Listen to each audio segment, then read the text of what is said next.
Are you there? Yeah, sure. Hello, Nick. I'll do just a quick introduction that thank you for joining and for taking time and dedicating your time to this. That is very important for us because you are the most knowledgeable people in this area, and your feedback is really invaluable to for us to form the product according to real customers and real market needs. So thank you very much for participating, and we are happy that we have so many so high ranked participants. So we, as you know, we launched this program 4 years ago. So thank you very much to everybody who has been with us from the very beginning, and of course for those who showed interest and joined just recently, a few years ago, last year. But all of you show great dedication, good involvement, and we have lots of valuable information from you.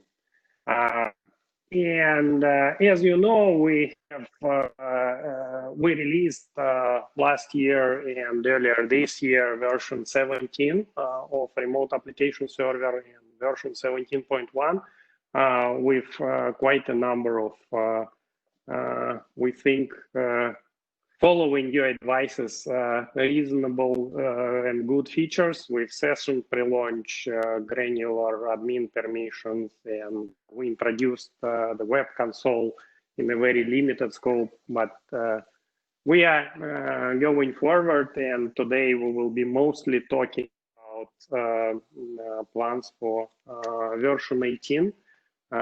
Obviously, the biggest topic for us right now is the proper support of Windows Virtual Desktop and integration with that ecosystem, because this is what we see everybody is talking right now and want to use it as part of their systems.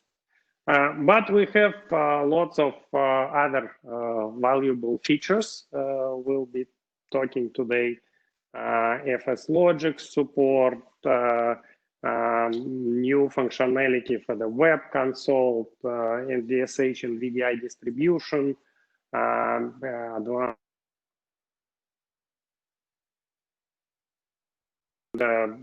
lots of various things as well.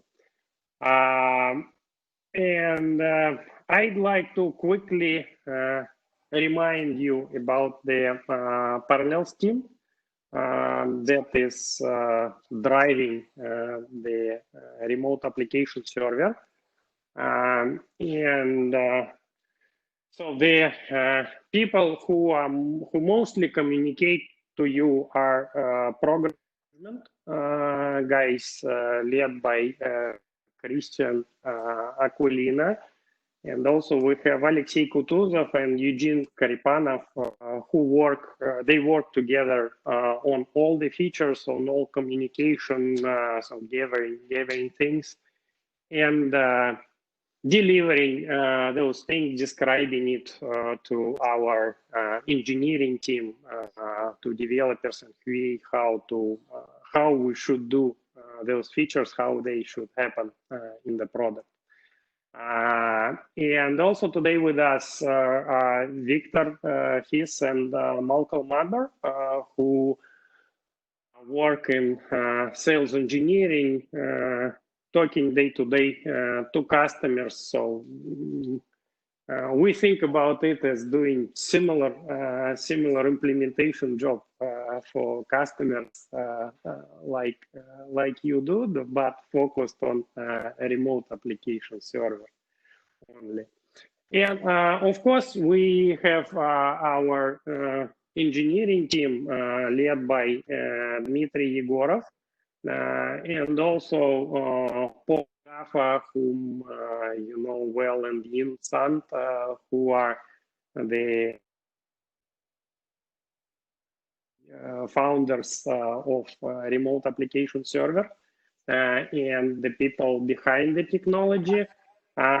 And also Maxim Kudrin, whose team mostly covers VDI, but that is being quite a big chunk of the product now. And also Maxim and his team participate in other areas as well. So we try to work more and more and switch people between different areas to try them to, let's say, unify their experience across the product.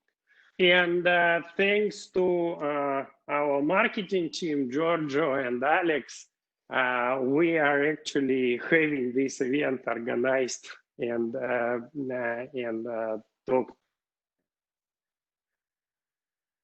And also on the next page, once again, I would like to remind you that we have 14 great participants. You know each other well, you participate in other groups.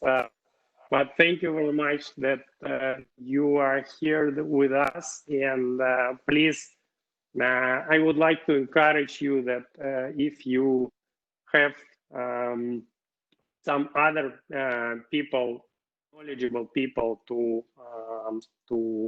invite into this program, please invite them and let them help form Parallels application server. Unfortunately, we planned, but were not able to see you in the sunny Malta this year. It's quite hot, and even the sea, as I'm hearing, is hot as well. So you see, Chris is smiling. So yeah, that's the reality. But this will definitely, as you know, this will definitely pass these difficult times, and the life will return to normal. And we believe that next VIPP we will be able to do it face to face. But thank you very much for dedicating your time and being with us. And also I would like to say that we sent some Amazon vouchers and shipped some of Parallels presents to you, and you should get them shortly. And in this new virtual world, I would like to say that we introduced the new VIPP badge from Acclaim. So we would be happy if you put those badges into your social accounts or wherever you use that. So, and obviously this is a fairly young product. It's being active only for 4 years, but we look forward, and it shows very good results for product and for our customers. And hopefully it's helpful for you as well. And thank you very much once again for taking part. And let's go into some real stuff now. Christian, so will you introduce us with agenda? Yes, thank you very much, Nick, and welcome everyone once more.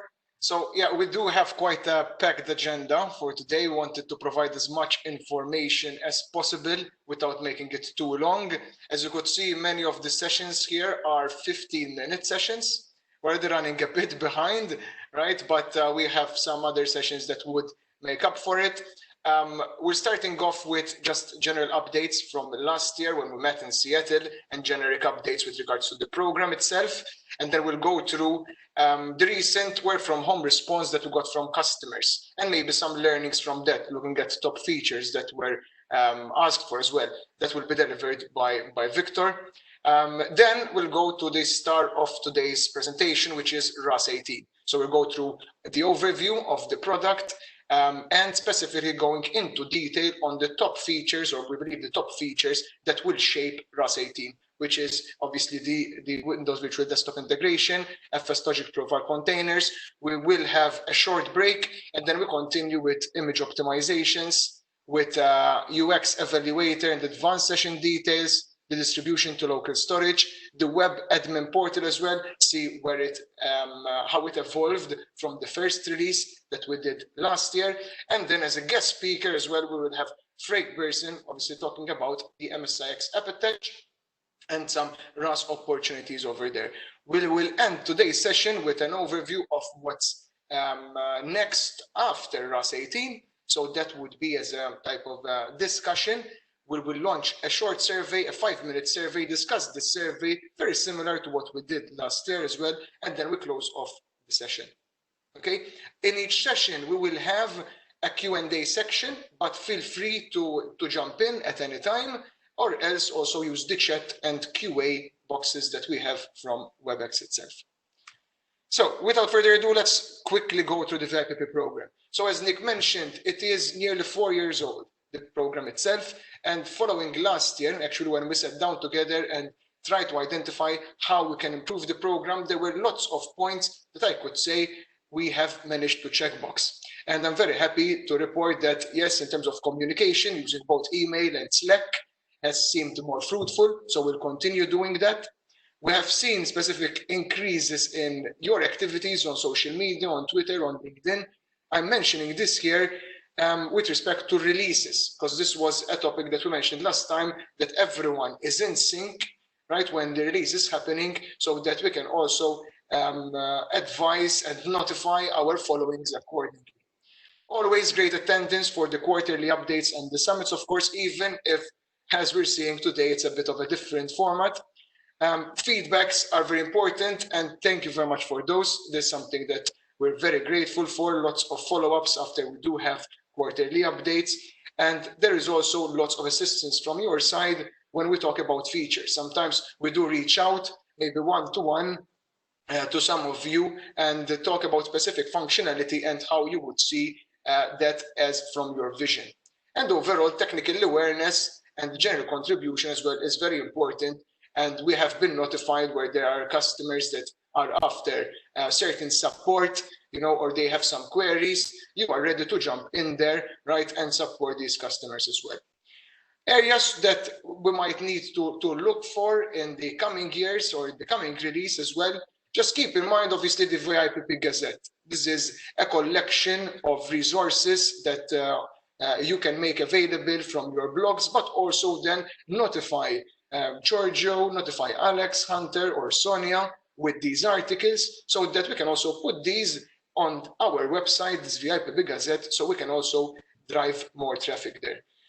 Drive awareness of wireless technology. So you are actually one of the few elite members, I would say, only those 50 members that are part of VIPP. So, you know, when there are conferences, sure, you know, talk about Parallels Remote Application Server, how it is evolving as well.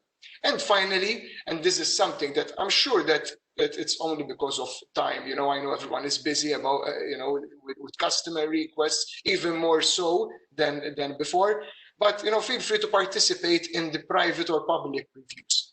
This year, we're going to have both of those before GA. And many of these actually include some of the features that we have either already discussed or were actually presented from your side. Okay.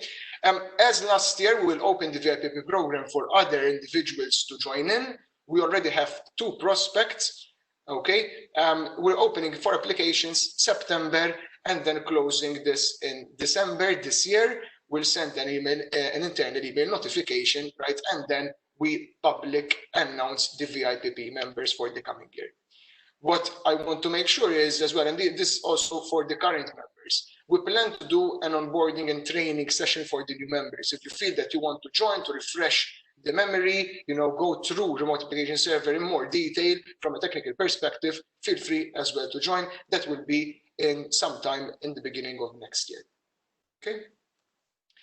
I'm not going to go through each and every one of these features, of course, but just for you to know, each feature that we discuss or has been presented from your side is taken into account. And as you can see here, these are all the features that have made it or are going to be added in the future releases. Okay, specifically as we see on the right-hand side, where we show the RAS 18 features, some 18.1 features, and also some features that are today looking at nicely to fit in the RAS 19 release that is for next year. There's obviously other features, good to mention the gateway as an Azure-based service, integration with ITSM, some health checks, support 502, GSLB, all of these we have discussed. They're here, and I marked them in bold because they're also part of the roadmap. I'm not saying the others are not, the others are still up for discussion. We keep the roadmap, the future roadmaps of RAS 19, for example, and 20, flexible as well, so that we cater for customer needs even better. Okay. But anything, even all the features that will be mentioned today will be taken, of course, into account. So without further ado, I'll start off by passing the ball to Victor. Victor will talk us through the work from home, the response, and the learnings. Super. Can you hear me okay, Chris? I can hear you fine. Let me stop sharing from my side. Okay, so let me open the deck from my side. I thought you were running the decks. Oh, actually, yeah. My bad. Let me restart sharing if I can do that. Maybe that's easier, actually. Yeah, just keep a single flow.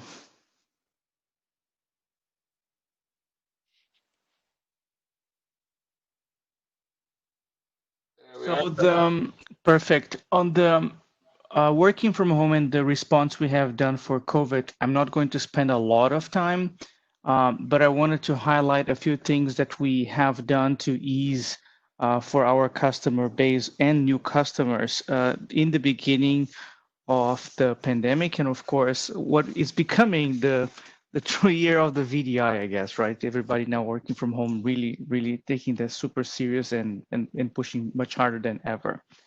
So in the beginning, we started receiving a lot of requests from our customer base, and what we did, a worldwide response, was temporarily allowing customers to extend the existing farm licenses through 90 days and 6 months. And the idea that we have done was to not generate new keys or swap keys or make all of those changes on the customer side. What we have done is we changed the keys from our management system and we pushed the changes to our customers. So when the time ends, they will receive a notification from our side that they can extend again if that is needed. And as well, the keys will be returning to the normal state. Also, what we have done, we had a big push on POCs for emergency little customers trying to figure out what to do quickly. So the big push was to use our Azure offering, and that actually caught a little bit of Microsoft sales team's attention in Microsoft Canada's and the US team, because there was the two top markets. We had a big spike over the last few months. And the most interesting thing is for our existing customer base and for brand new customers, these are like in the mid-size, the resurgence of the remote PC feature. We haven't been using remote PC very often in POCs and implementations, but all of a sudden that came up. And in many cases, it was, of course, to enable existing PCs and workstations on network to have remote access. And they were competing, especially on VPN restrictions and VPN rollout access to end users. Chris, next slide, please. So in a way, remote PC for now is back.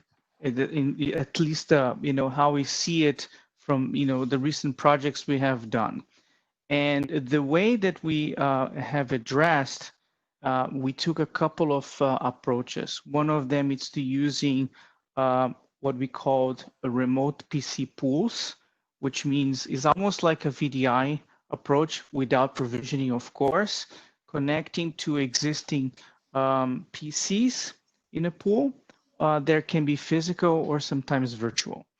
Of course, if they're using a one-to-one relationship, we can make the assignments to be permanent to a user and publish one single icon that could redirect traffic based to the user credentials. And in this case, we have used AD information, machine name and users to make the linkage to be done very easily for them.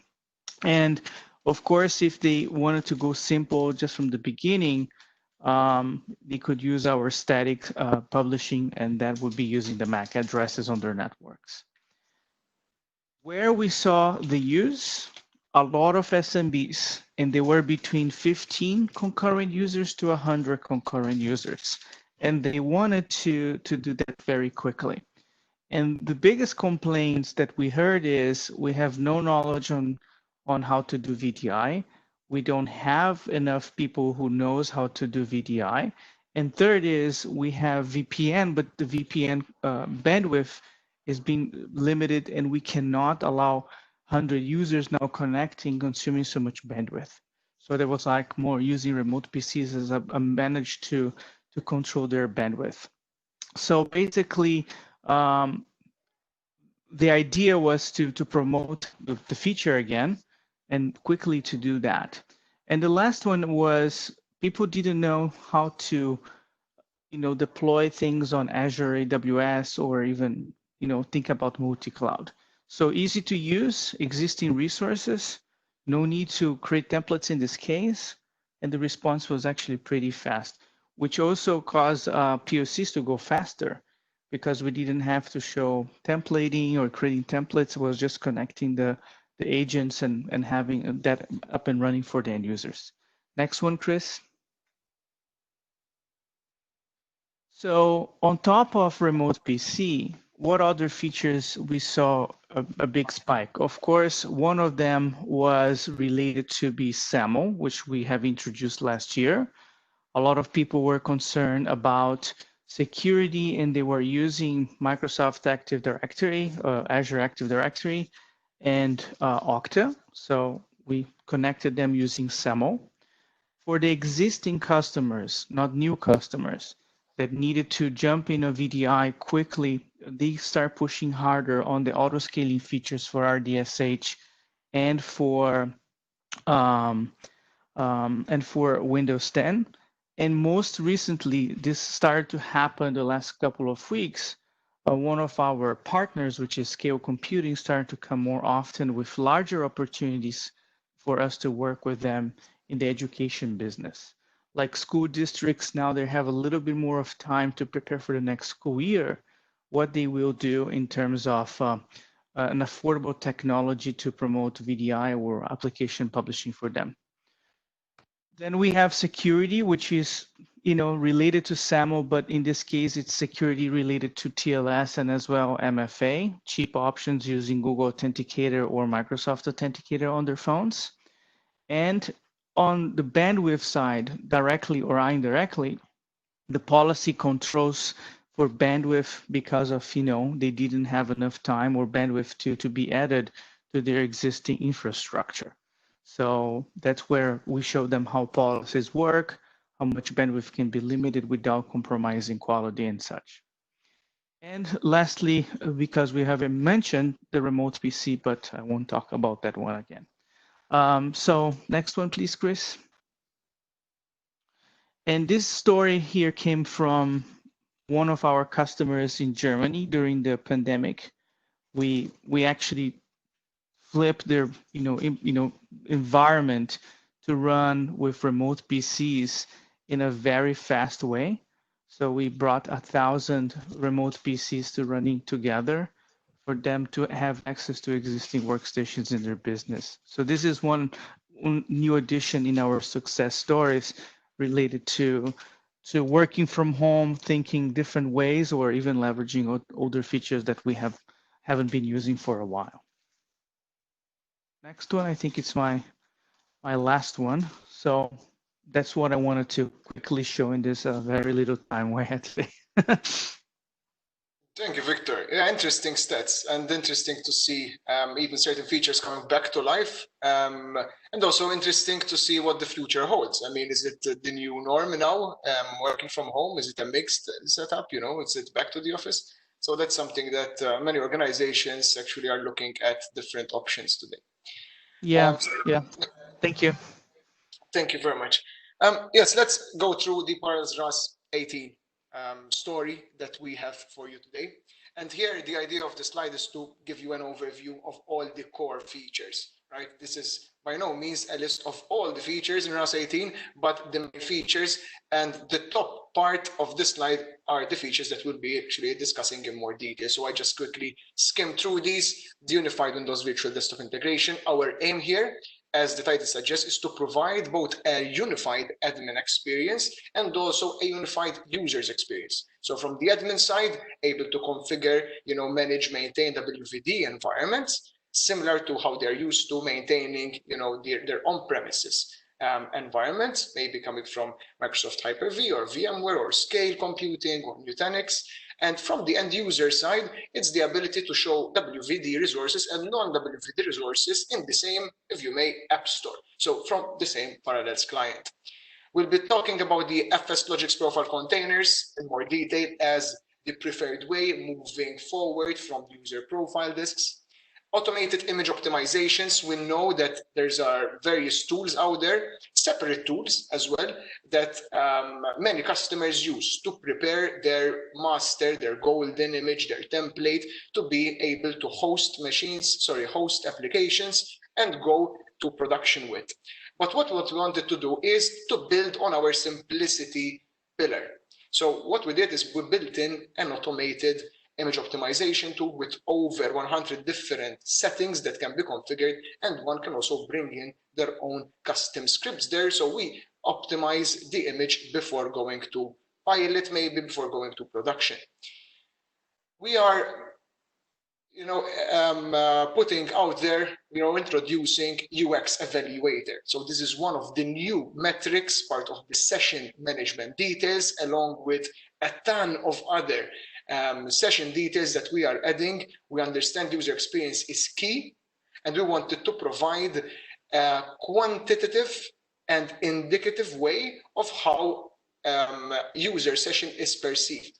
So the idea is to provide that proactiveness to the administrators, trying to understand what users really mean by it is slow, I have issues, right? So ideally, this would help, provide that transparency and also help administrators to prepare in advance with that. RDSH and VDI distribution to local storage. This is more targeted to maybe the SME vertical where you have different standalone hosts. We're starting to tackle the Microsoft Hyper-V first using the local storage. So rather than offloading to central SAN, for example, which could be expensive, you could affect the performance of other services that are using the same central storage.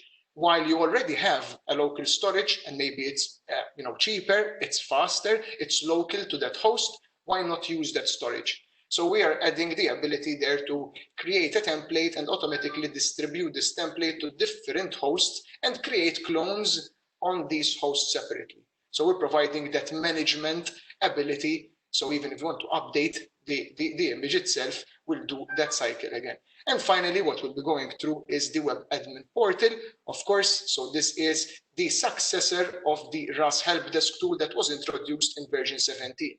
And this is the second step. There are other steps involved to moving from the desktop console that we have today to a web admin portal, web admin console.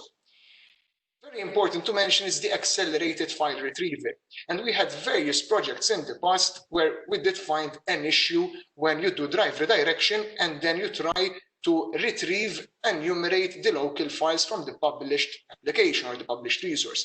It is very slow, right? And it is inefficient. And here, in fact, I want to highlight what are we doing, okay? To tackle this slow and sluggish user experience when using drive redirection, we are introducing a kernel-based driver.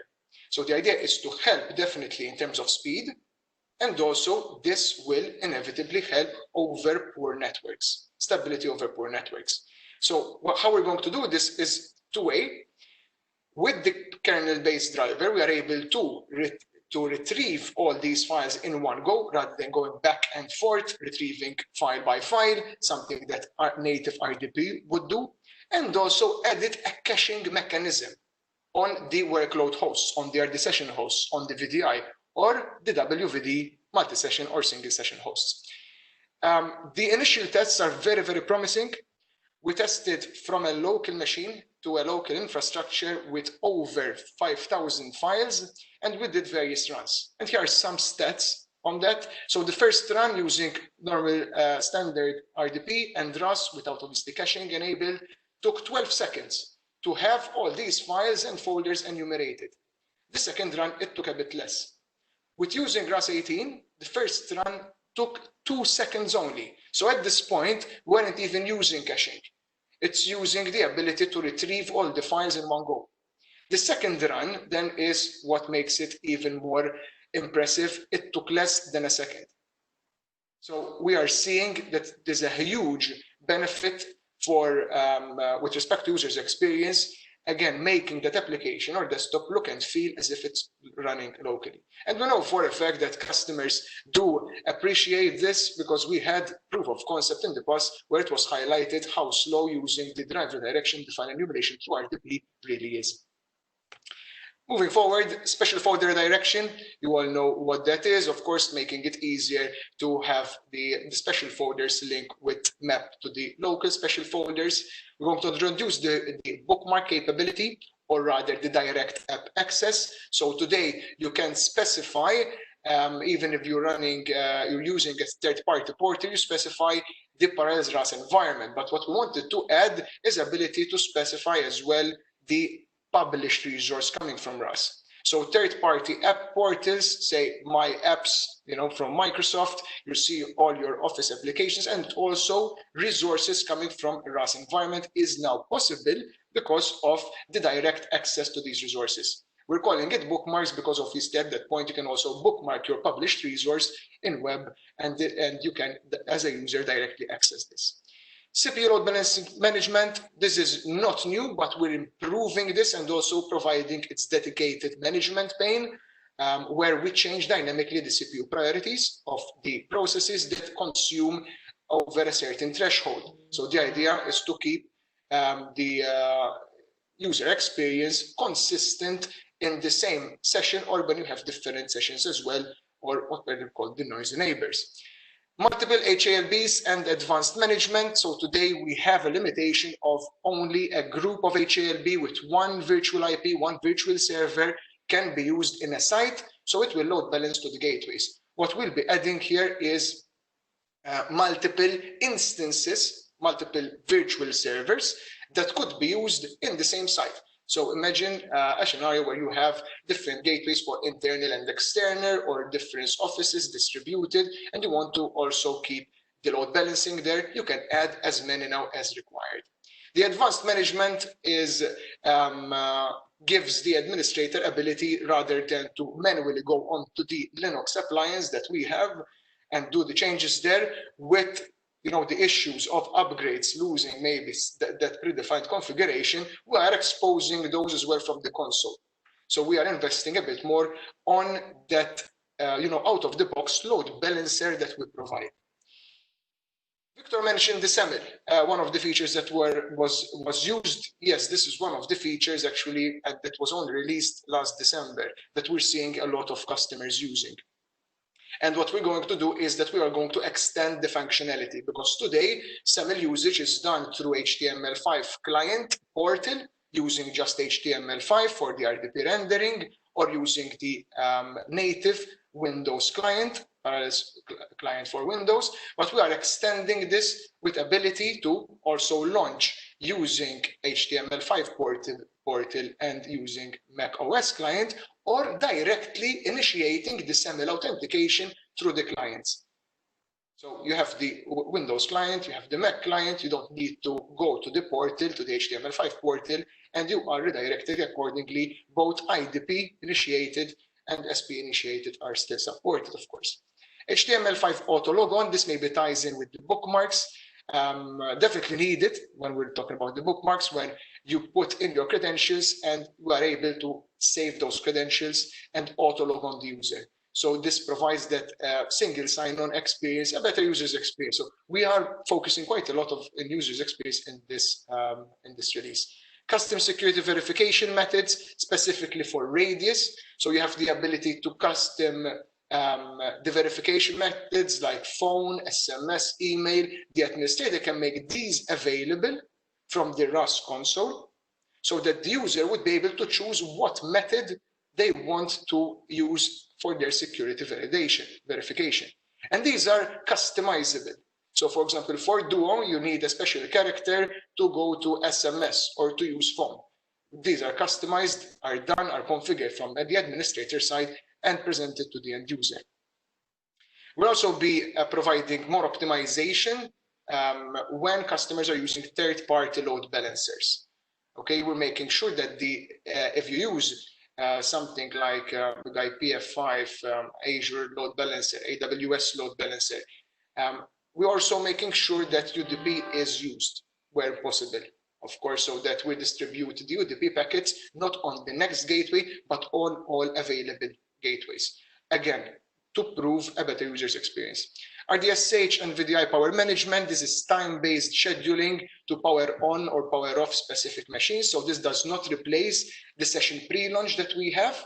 So session pre-launch will eventually also power on a machine based on users' habits, but maybe administrator would want a specific static schedule. This is something that we'll be also introducing.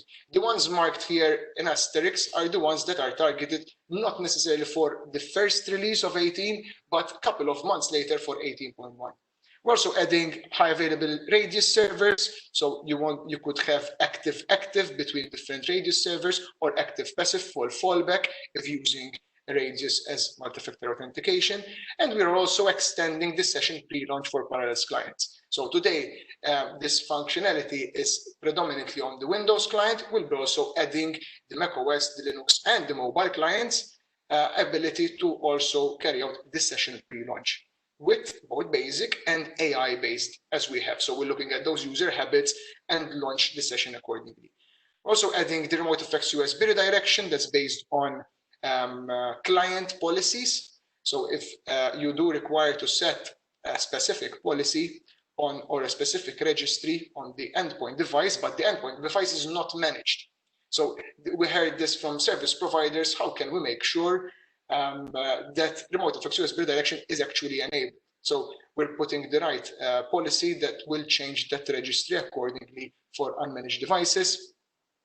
Policy information on clients, any policy that you set on the RAS client side. Today, administrators might find difficulty in understanding what policy applied, okay, because there are different policies, different orders of policies. So we are able to show that information on the client side. Dutch language, we're going to add Dutch language support for all our clients. So this is something I know that last time we talked about it, it came down as something very positive as well. And finally, we're going to add tolerance for Google Authenticator or TOTP. This could have security implications. So we're making this noted. We're noting this. However, it does provide that level of flexibility because by default, it is 30 seconds.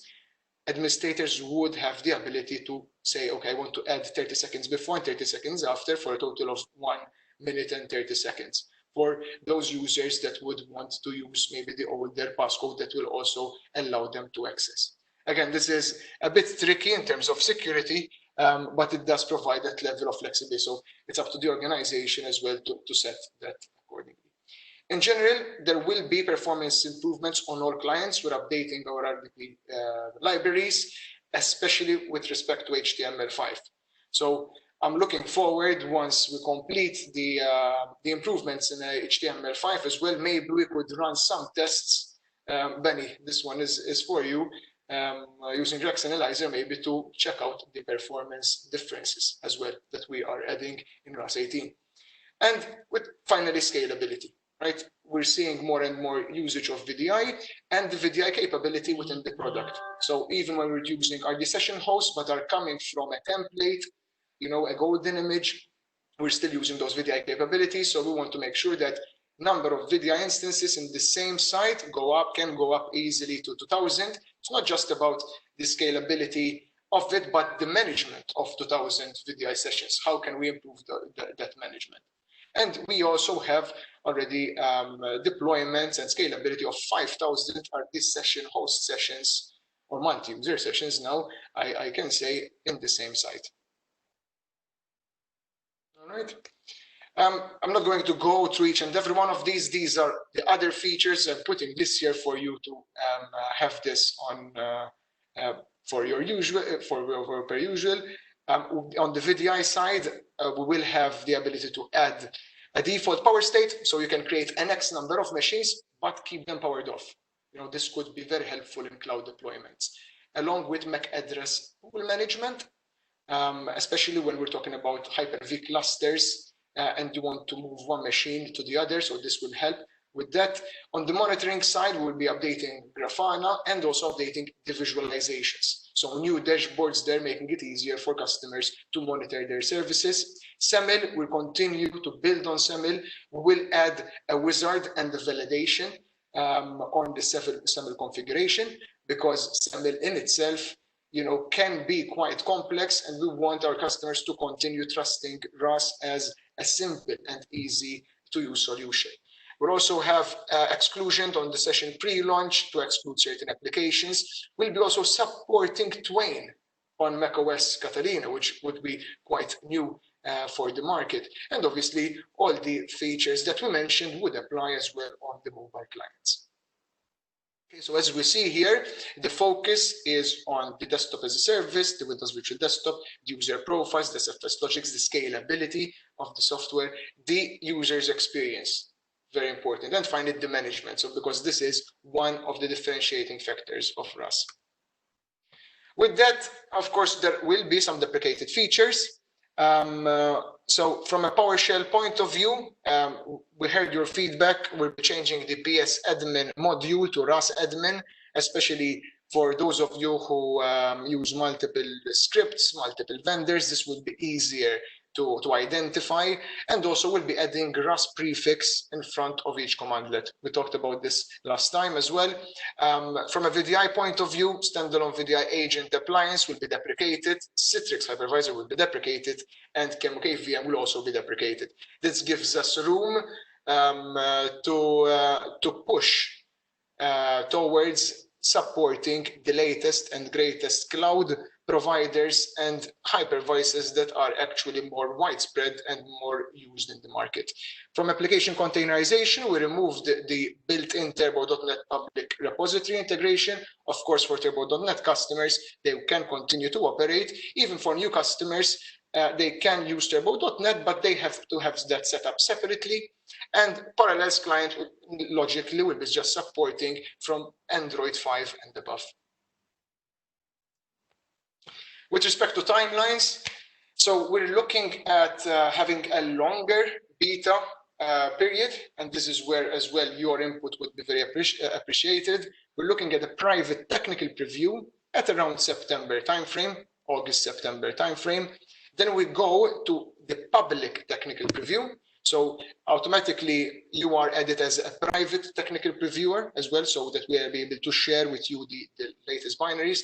Then we go to the general availability. So we're looking at November, December timeframe. A bit after that, couple of weeks after that, we'll release the mobiles, the mobile client updates, and then 18.1, we're looking at the beginning of the next year. These are the ETAs that we have at the moment.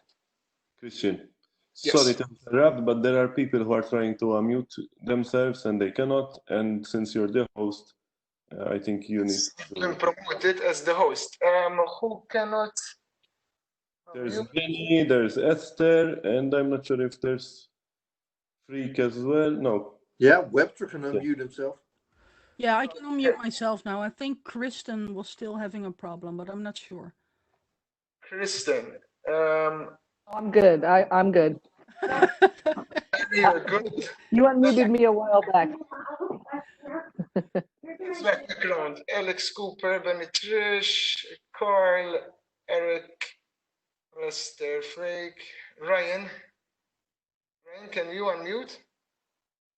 Unmute. Samuel and Silvio. If there is anyone that cannot unmute, please let me know. Should be covered actually. Okay. Remove the unmute. Thank you, Chris. Perfect. All right. Great. Okay, so that was the first part, just the overview of RAS 18. I will go through the Windows Virtual Desktop bit. Again, if there are any specific questions, essentially when we're talking deeply into the into specific features, just let me know or use the chat QA section, and then we'll tackle this in the end of the session. So, what is the story with Windows Virtual Desktop? As you know, Parallels has always been, supporting and enriching Microsoft RDS solutions using RD session hosts, using desktop server OSs, and also it's from the Parallels nature, providing, even with Parallels Desktop, providing Windows applications, desktops on Mac devices. And with respect to Windows Virtual Desktop, the situation is very similar. Our aim is to enrich, right, and enhance what can be delivered from Windows Virtual Desktop. And we're going to do this by simplifying the deployment. We do understand that now ARM-based WVD is much simpler to set up. There are still various wizards that RAS can offer to actually make that even easier, and also provide a single pane of glass, not just for WVD customers, but for customers that are after different deployment methods. We talk about multi-cloud delivery. Hybrid could also be multi-cloud, right? How can you unify that experience? Same applies to the end user's experience. And it's not just about one single portal to see your applications, your published resources, but also what client-side features can actually benefit a WVD customer.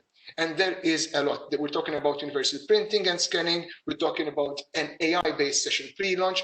We talked about the new features, the accelerated file redirection, the automatic image optimization, and FS Logix profile containers. All of this comes as a nice package that can be applied onto WVD workloads. There's a bunch of others as well, even in terms of automation and scalability. Right? We can use our own scalability technologies on top of WVD workloads. Okay, again, making it very easier for the administrator, simplifying the admin tasks with various automations, and also enhancing the end user's experience. And how are we looking at delivering this? So this is just a small example here of a hybrid deployment. So on the right-hand side, we see the multi-sessions or single session hosts, okay, with both the WVD agent on them and also Parallels agents on them. These are the agents that we have today, like for RD session hosts or VDIs, with some obviously changes there. In this slide, we're showing the prerequisites for like a hybrid deployment. So what we're saying is, of course, you would need to have an Active Directory, which is synced to the Azure AD. You would also need to create an AD application.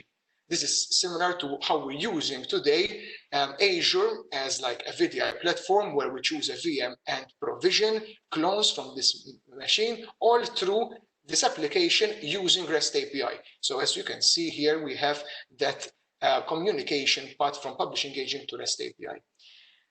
And finally, the RAS client itself will connect as per traditional, will always connect to the secure client gateway first, get a list of resources. But if that resource happens to be coming from WVD, we are honoring the WVD path and going through the WVD infrastructure services and going through to land on those session hosts that are part of the host pool. From a configuration standpoint, of course, we are putting in the tenant ID, subscription ID, the app ID, and secret, so that will have the connection details. And then from RAS console, we are able to create workspaces. We're able to create host pools. We are able to create desktop application groups. Right? We are also able to create and add standalone hosts that are created separately in a host pool, or else we can also create hosts from a template and join those to a particular host pool. Finally, we are able to publish Rust applications or desktops from the same console and associate that published resource to a desktop application. This is something that I will talk in more detail in a bit. From a runtime point of view, the publishing agent will communicate using the WVD REST API and the Rust agents. So we do need to have access for both. Why? Because this is purely tackling the WVD part of the runtime, while on the Rust agents, we're doing all the other functionality or the other configurations that we have today, such as session management, for example. So the agent will also, our Rust agent will also be on those hosts. There's some functionality that is shown here. Of course, this is not limited to these functionalities, but we are able to manage, obviously the hosts in the host pool are able to auto scale, so increase the capacity, able to create a host, join that with AD, and after part of the process of joining, after joining the AD, we'll also create the registration token. So that registration token will be used to add the host to the host pool, right? Install the WVD agent and bootloader, and done. That host is part now of the host pool and able to provide access to the users. Similarly, we are able to decrease capacity, right? We're able to use the server tools. Not sure if you use these. It's a relatively new feature. Server tools is a collection of tools, I could say similar to the toolbox actually, where you have a collection of admin tools this time. When you right click on a server, on a host, and you could, for example, do an RDP onto this machine, or do a remote PowerShell, or run a remote script on this machine. User session process management, all of these, and as I mentioned before, we are also able to provide that image optimization out of the box and also assign, configure profile containers on those hosts. The launching part is a very interesting part, and I'm happy to let you know that we have a short demo lined up to show you how a user would actually see WVD resources and non-WVD resources and actually launch these accordingly. So the first part is standard that we're doing today, connecting to the gateway, authenticating, retrieving of resources that were assigned to those users. Okay, user then launches, that application or desktop, and in this example, we're taking an example of WVD resource. So the Rust client would then request the workspace details, the name, and the DAG workspace itself, the application group from the PA. The client would authenticate with Azure AD using the user's credentials. We're gaining access to the feed, so we're understanding the understanding the DAG, the application group details, the GUIDs there, and we actually are able to launch the session. We're launching the session using the Parallels client, but underneath we're using the WVD client silently. Now this part, we're still at the moment in discussion with Microsoft, so to identify the best way forward. Okay, but we'll be able to show you this in a demo very soon actually. When the session connects, then we have our mem shell, the Rust shell. So the Rust shell will give us the ability to either show the application in seamless mode or else launch a full desktop. So this is very interesting because we can use a desktop application group all the time, both for application and for desktop. This is the same method that we're using today on the RD session hosts when we're publishing applications. Just paint that application seamlessly using Rust shell. From a configuration standpoint, I will go through this step by step, trying to make it easier. Collected these in a couple of steps. I believe there is around 8 steps. These are only mock-ups, of course, and there could be some changes, but to give you an idea of what would the administrator expect. Okay, so the first Chris, sorry for interrupting. Yes. Our Q&A section have some questions. Maybe you would like to answer them first. Yeah, sure, we can do that. Can you show me these questions or read them out? Are you already lined up for the WVD 2020 spring release, public release?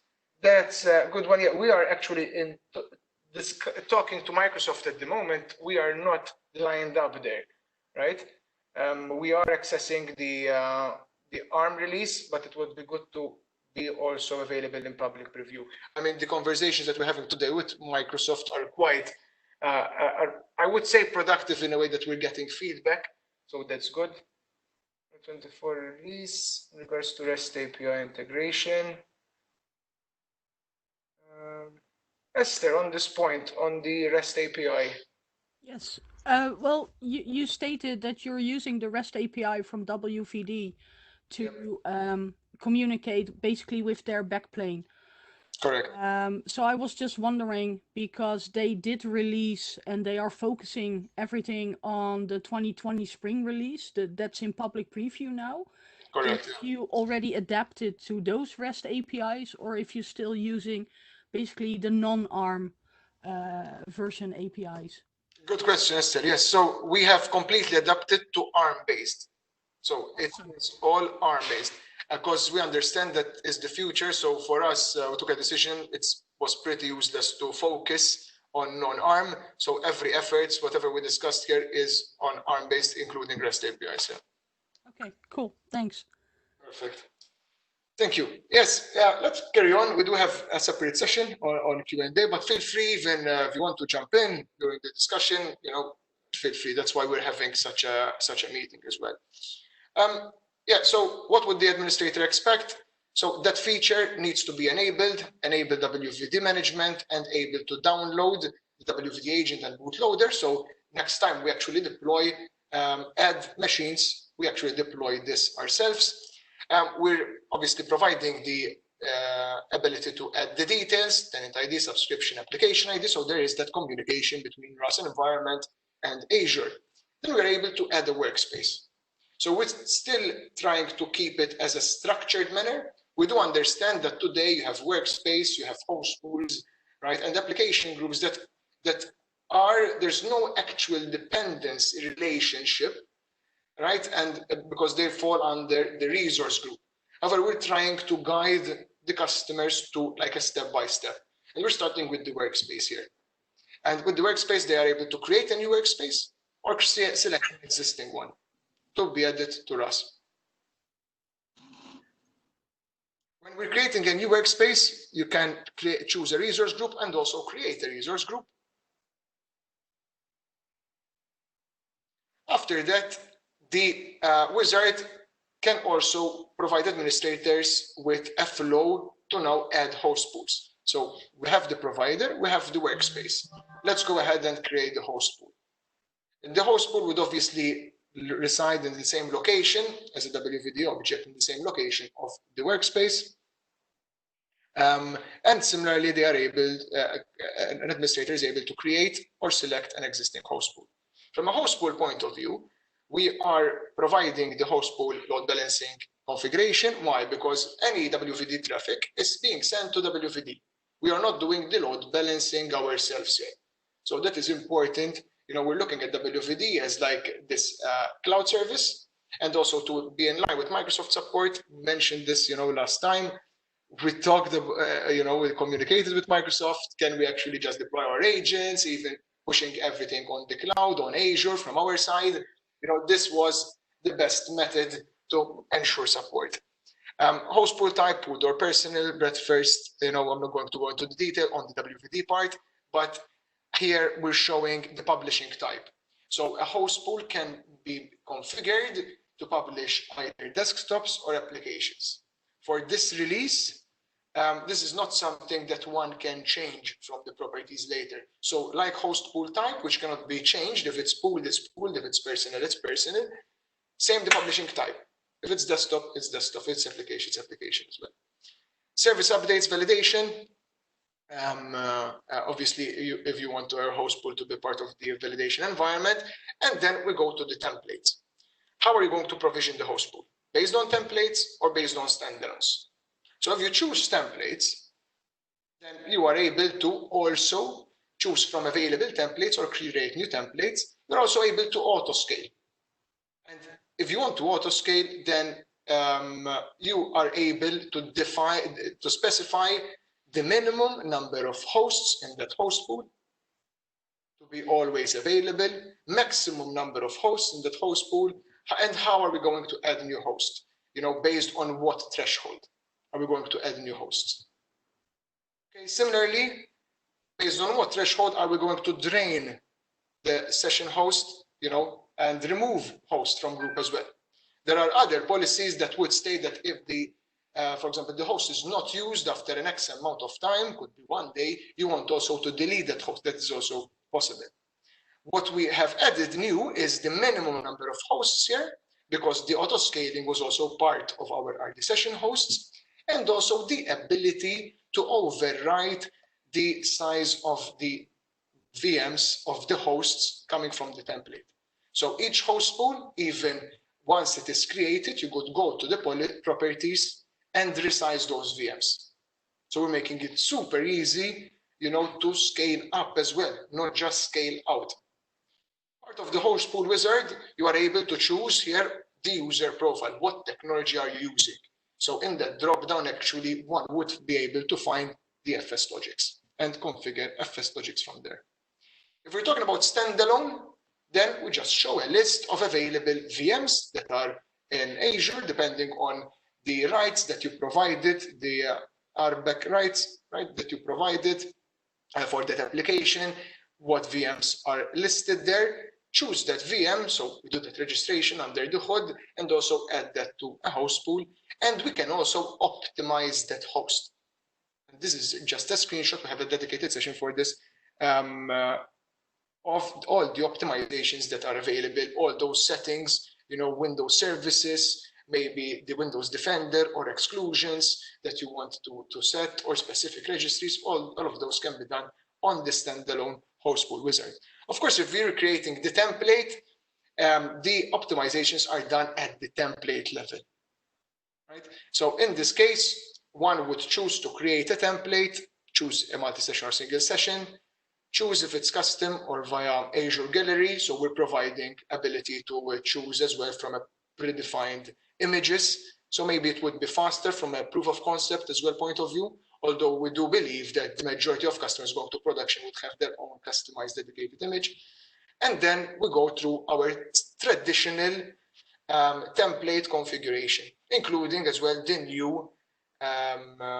the new feature of what are you going to do when that machine is created. The state after the VM is prepared. Is it powered on? Is it powered off? Okay. We'll continue similar to what we have today with the addition of location and virtual networks. So one would choose the host pool, location, the size of the VM, right, of these clones, optimizations, and finally, how are we going to how we're going to join that VM to the domain. Finally, if you want to add hosts, so you already have configured the host pools, you have already an X amount of hosts, part of those host pools, as they are part of the template, you want to manually add an X amount right now. So from the hosts tab, you are able to go right-click add, you choose your host pool. If that host pool has a template assigned to it, the administrator would see something like this. So we'll read the configuration of that host pool actually. So you're going to create 10 additional hosts based on these specs. Or if that host pool is based on like a standalone, we're calling that unmanaged as well, then you can add any other VM in the host pool. So these VMs in a standalone host pool can be of different sizes and different OSs. These are what is considered unmanaged. Okay. Finally, we go to publishing. So similar to our publishing today, from the publishing category, you will find a new category here for all the other categories, for applications, for desktops, for AppV, for web applications, documents, whatever it is, either coming from the session host, virtual guest, that's a VDI, remote PCs, or from Windows Virtual Desktop. And this will take us to choosing the right host pool, which in reality is pointing to that desktop application group, retrieving the list of available applications, and then we'll make those available. And these are all the tabs that I am talking about. As you could see from here, this is the dedicated pane. Windows Virtual Desktop is a subcategory where you could see also the session management. So session management is something that we have today, but also the new advanced session details, UX evaluator, logon duration and breakdown, and much more that we'll be discussing soon are available here as well.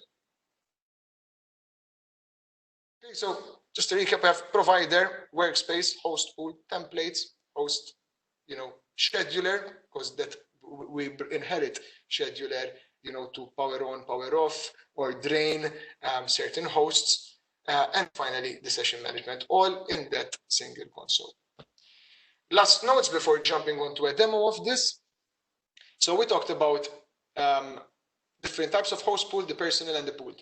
For this release, we're looking at, and please highlight if there is anything that we say, listen, you don't agree with it, or you see different deployments in the market. It is assumed that host pools that are set as pooled are for multi-session hosts, while personal host pools are for single session hosts. That's how we're going to treat them. Yes, you could have technically a multi-session host part of a personal host pool, but it's limited to one user. From our side, we're limiting, pooled is for multi-session, person is for single session. Log off, disconnect actions. These are VDI actions, to unassign after log off or disconnect, shut down, restart, suspend. All of these are part of the personal host pool. We do not want to provide these actions, obviously, for multi-sessions. Only one template can be assigned to a host pool. Okay? However, that same template can be assigned to multiple host pools. Now, standalone VMs cannot be added to host pools that already have template assigned to them, and vice versa. We want to keep this clean. If you have a host pool that has a template assigned to that host pool, we're trying to push the homogeneous host pool as much as possible here. Of course, if you have a host pool that is of type standalone, then you can add different standalone machines, but then you cannot have a template assigned to that host pool, because you'll end up with a template and bunch of different machines. We are able, as we mentioned, to resize the host pool from the host pool machines from the host pool settings. Okay, a host pool, as we mentioned as well, can publish applications or desktops. They cannot publish both. If you want also to publish applications and desktops, then minimum you would need to have 2 host pools of different publishing types. Okay? And currently, and as you could see as well from the mockups, there is no configuration of application groups. Why? Because we're going to create, or actually the desktop application group is created as soon as the host pool is created. We'll be using the structure that I talked about in the beginning to publish applications or desktops without requiring actually to specify an app group, a remote app group for applications. Okay, so these are some of the highlighted points. Before jumping to the demo, do we have any specific questions? Or shall we leave that actually for after the demo? There were a couple. I answered them via chat if you want to go through them. Awesome, very good. No, it's fine. I'll pass on the ball. I'll have a look at this during the demo then. Ian? Hi there. Can you hear me? I can hear you. I'm passing you the ball. Okay, look. So let me share my screen. Okay. Can you see my yes. configuration? Okay. Hi guys.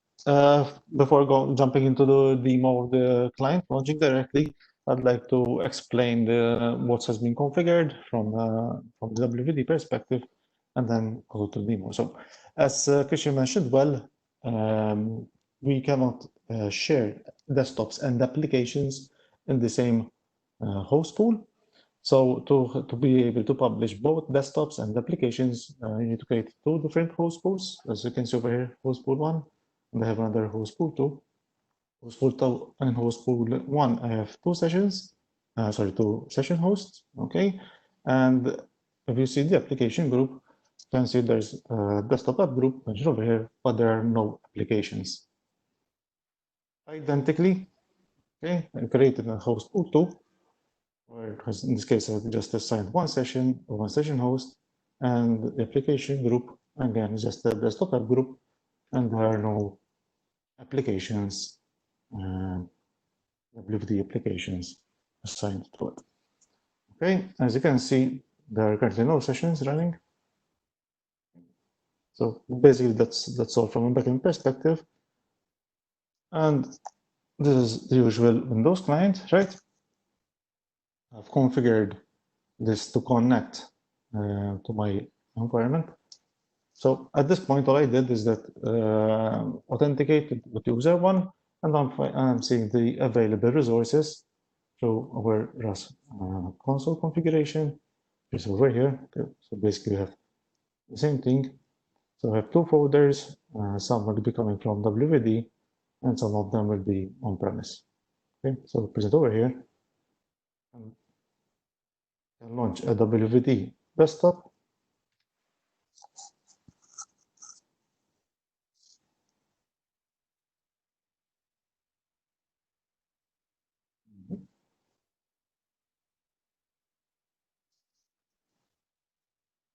So that's WVD. So that's a desktop for WVD user one running on WVD, and we're gonna also check over here, do a refresh. One second, this is the application one. Yeah. Refresh, and we can see now that we have one session, and we can do the same thing by launching WordPad.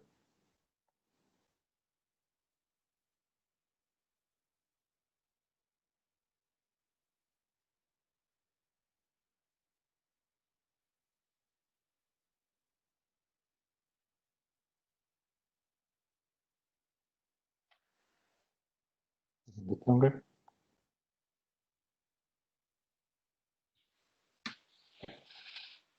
There it is. Okay, and we can check also over here that in host pool 2 we have one active session. And the interesting thing also that a user can launch on the notepad. In this case, it's a direct standard RDP connection to a server that's on-premise, for example.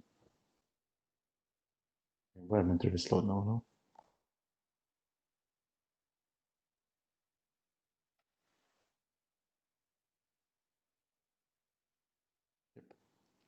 As you can see, this is Notepad running from a machine that we consider like on-premise.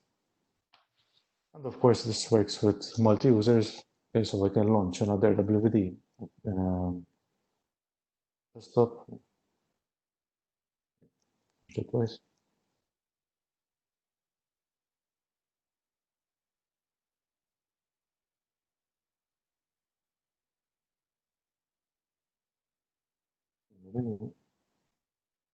Refresh on the desktop one. Should be seeing all the sessions. So take some time for it to update.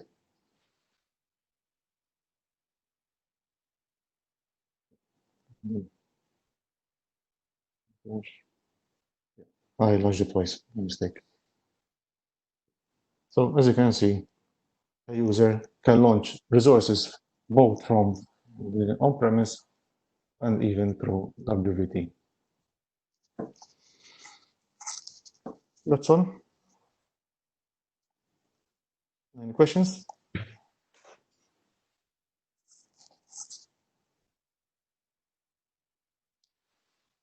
Very interesting. Yeah, so yeah, here we showed the use of the parallels client obviously for WVD resources, which provides that unified user's experience, right? This part, as I mentioned, we are currently communicating with Microsoft. Keep this obviously between us for the time being. We're communicating with Microsoft of how we can actually go to market together. Okay. Next step on the agenda is actually some Q&A before going to the FS Logics part. So if there are any questions, I see here that, thank you, Paul, for getting back to some of these questions. The last one is not yet answered regarding SSO.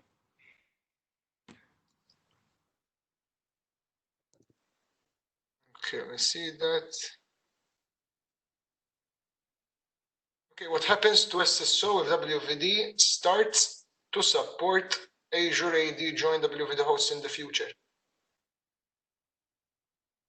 It's a good question. I believe, Fred, here you're referring to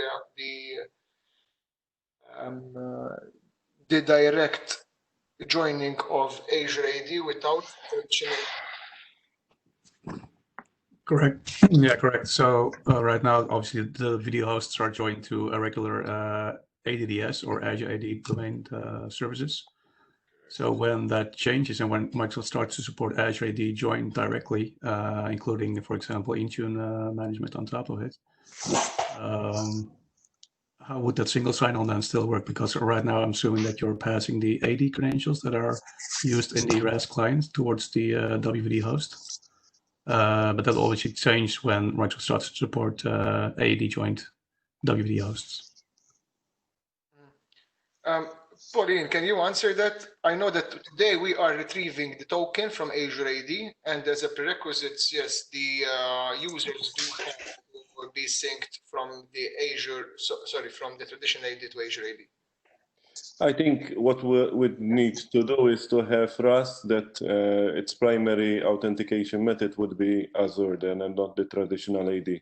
So we would need to change or add the possibility to switch that and also change some filtering, which at the moment relies on AD groups and users, to also switch to Azure groups and users. Yes, switching would make sense because once you move to that, you would also want to maybe leverage the conditional access and Azure MFA that are on top of Azure AD as well. Yes, obviously, then you have everything on Azure from an authentication point of view. Right. Yeah. And it's an interesting point as well. We would need to look at this, but like Windows 10 can be joined to Azure AD as well, there is the server part that is able to be joined to Azure AD as well. So we have to look at that and cater for that. In the beginning of the deployments that we had on Azure, customers did ask, how can I, not use the traditional AD, but focus on Azure AD only. And obviously, because of the limitation that to create a session, actually, you would require those, that machine to be joined. But that is expected to change. So we would need to explore that for sure.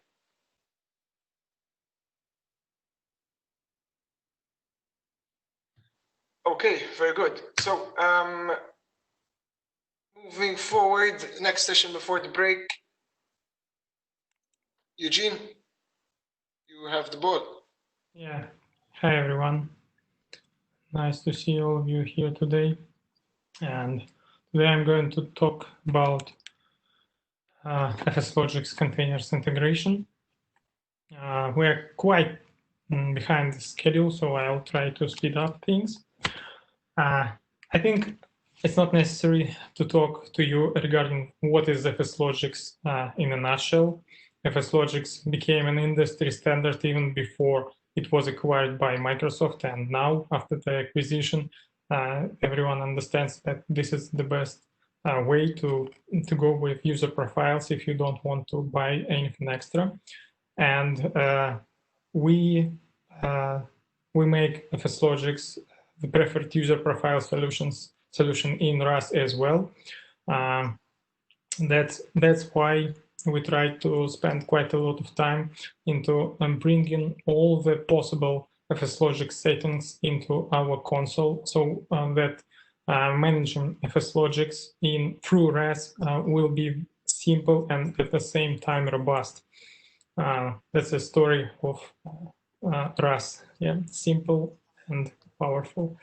From the UPD point of view, that was the previous user profiles technology supported by RAS. We decided that even if there are scripts and even PowerShell modules provided by Microsoft to migrate user profile disks to FSLogix, we decided that we don't want to spend our time on these particularly, but instead refer to these modules. And here is something that we could benefit from your feedback. Do you have any knowledge of if they work good or not? Because I saw both positive and negative feedbacks from people who were trying to use such scripts. In the end, we will try to do our best to explain how to migrate user profile disks to FSLogix, but again, we're not doing changes in the product for this. We will try to do it separately. What is supported in REST? We support regular SMB shares. We support Azure files through SMB. We should support them at least. We support Cloud Cache as well. And FSLogix will be available on all resource hosts. They are RD session hosts, they are VDI, or even WVD. You can configure FSLogix for all of them from REST console.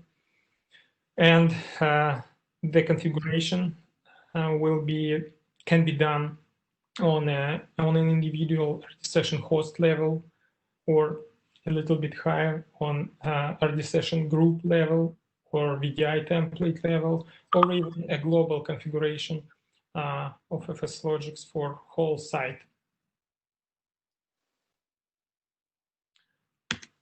Sorry.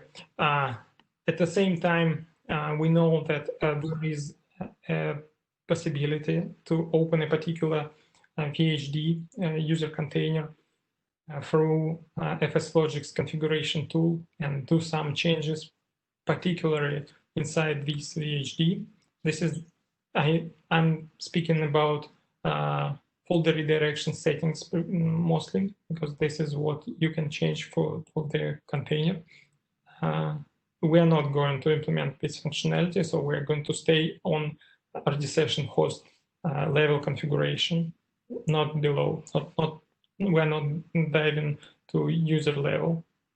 And again, if you have any knowledge about use cases where it can be necessary to do changes on a VHD level, on a user profile level, and let us know. Probably we will consider adding something there as well. Now I have some animation, but I think to speed up things, we can proceed to the demo where I will describe all this in voice. Please, okay? Because we're 10 minutes behind the schedule. For the demo, I have a very simple setup. I have one server on Azure running RD session host, gateway, and publishing agent of REST, and another server which is called RS01, resource server 1, where I'm going to show FSLogix demo. Here is the configuration of FSLogix is quite simple from console point of view. It is divided into two things. One, how FSLogix distribution is acquired, where do we install it from? And even here, we are simplifying things for administrator. You can use install online, and then we will detect latest version available online for you, and it will be installed. It will be used for installation on RD session host or VDI desktops automatically. You do not need to touch anything, to download anything. We do it for you. Other option could be to specify a network location SMB share where FSLogix of a particular version you trust is stored, or you can even upload. This is what I'm going to use here for this demo. You can upload FSLogix distribution to REST publishing agent, and it will be saved on all publishing agents and used for installation of FSLogix on any hosts later. I'm going to apply this configuration, and the second part, where the most interesting thing is, so this UI is pretty much like FSLogix configuration tool.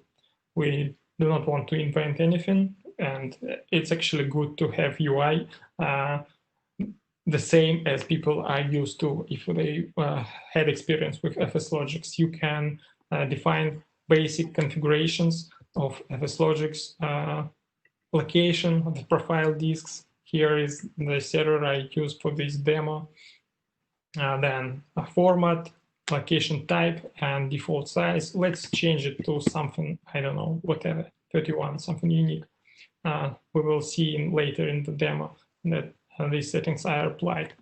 Also, you can go through into advanced settings and see users and groups, inclusion and exclusion lists. You can configure them. You can configure folder exclusions, inclusions, and even advanced settings. There are a lot of registry settings, tweaks, unique things that can be important in various scenarios. And instead of diving into registry and reading FSLogix manual, you can go here. You see everything, all the possible configurations in one place and description for them.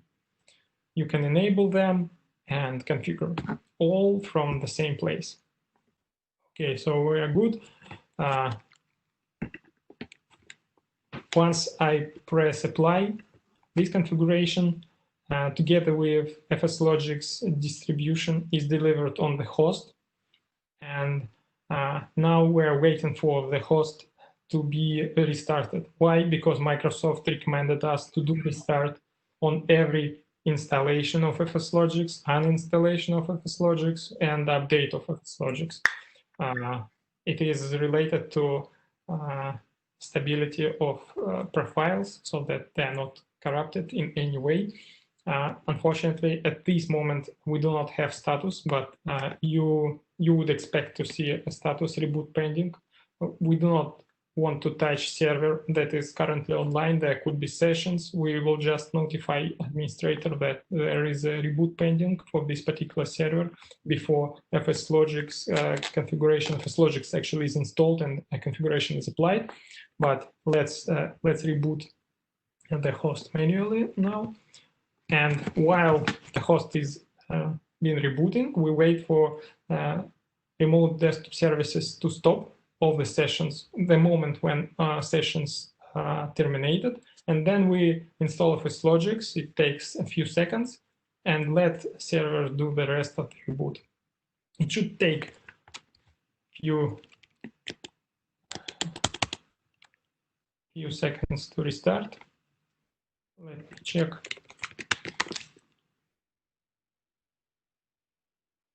What's going on?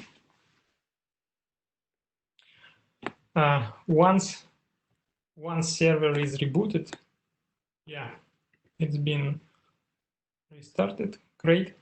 While it's rebooting, I can show you our client. I'm going to use this publishing. It's a desktop publishing from that host through the gateway. And yeah, there is something else that I wanted to show you. The FSLogix VHDs. As you can see, there are only 3 VHD files on this location.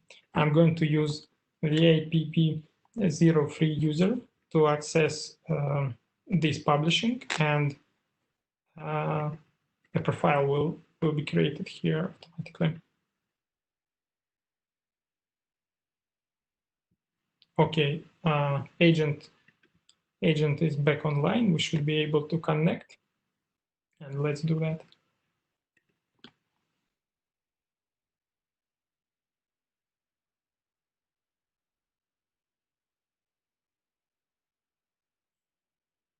You can see FSLogix app services text here. We are logging into the profile. Profile is being created actually, and the rest is pretty obvious.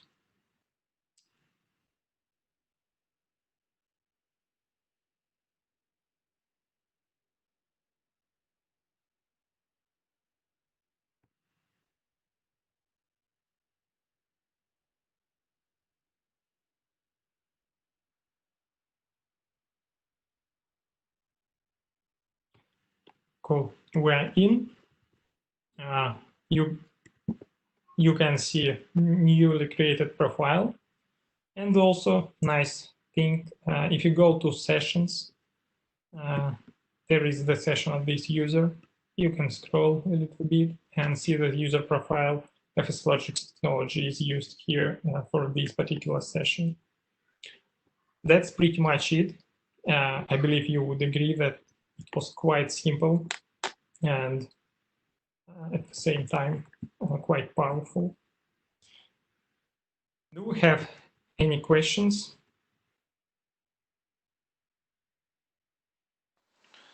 We have some questions in the QA, but seems that they are answered in the comment as well on the advanced settings that could be very useful. Great. Okay, so if nothing else, we can proceed with the break. I have a good suggestion as well in the questions. It is to also manage the NTFX permissions. That is something that I don't believe we are doing, and we can easily add that part as well. Yeah, we had an idea to manage NTFS permissions. That's right. There are quite some small things about this feature. As they say, devil goes in details, right? Mm-hmm. But yes, this is really a good suggestion, and we would like to have it.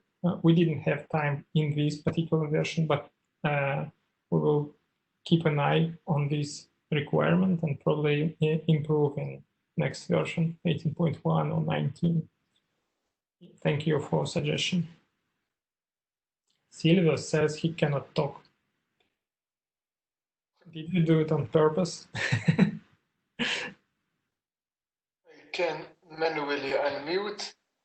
Silvio, you're unmuted. Okay, can you hear me? Yes, yes, you can hear. Yeah. I have two questions. Go on. Did you plan something when the local path, network path is not available? And the second question is,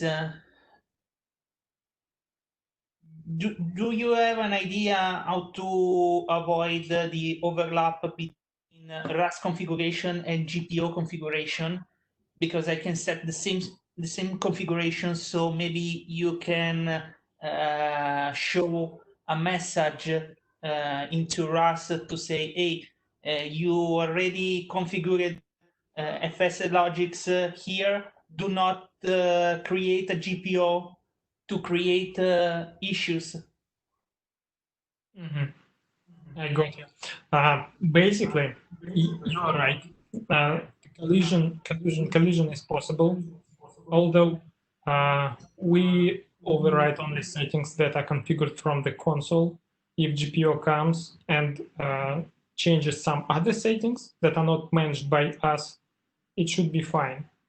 At the same time, yes, as I said, collision is possible. Probably we can do something even better.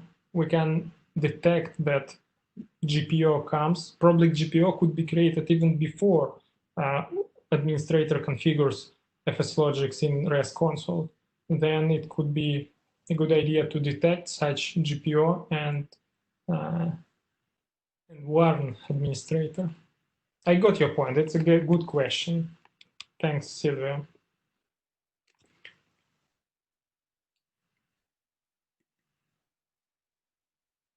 And for probably I missed the answer, but what happens if I the remote path for UPD? There is a switch to the cloud tier, or there's a way to configure it or not? You can configure several locations, like FSLogix allows. We do not bring any new to FSLogix technology. We try to reuse what they have as much as possible, all the settings, all the tweaks. So they allow you to configure several locations for this purpose. If one location is down, you can use another location. and there must be some synchronization between these locations if you want to have high availability, or it could be a cloud cache. That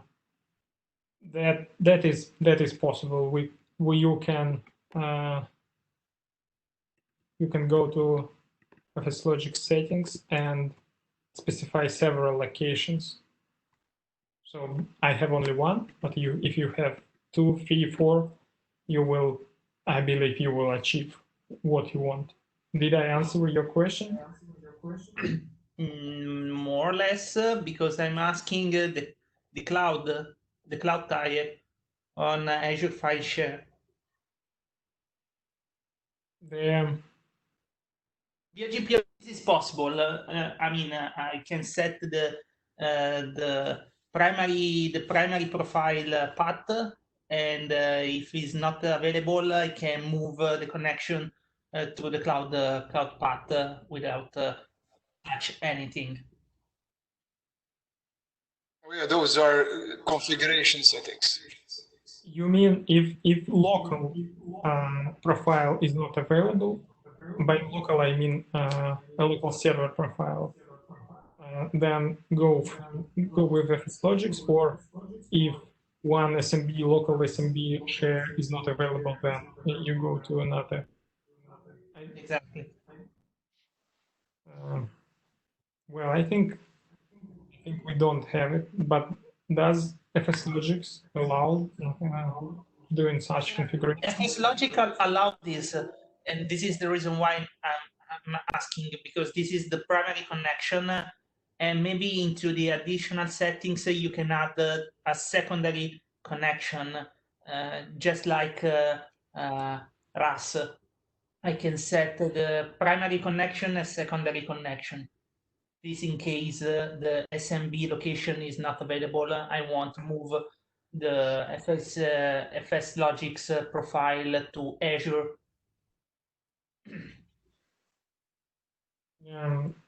Okay. Yeah, I believe this is. I can see the blue screen in your eyes, but this is not a. It's just a question. So. I think don't be shy with me. It's still possible with functionality that we have right now. But let me talk to you later to make sure that we have everything necessary. And I think it won't be a problem to improve our feature and get it even better by the moment it is released. Eugene, let me jump in. We have all the configurations that FSLogic have. If there is something which we might have missed, we will definitely add it. But if I recall correctly, that is very possible to do from our configuration. That's right. As from a config point of view, adding primary and secondary there connections apart from the cloud cache is possible.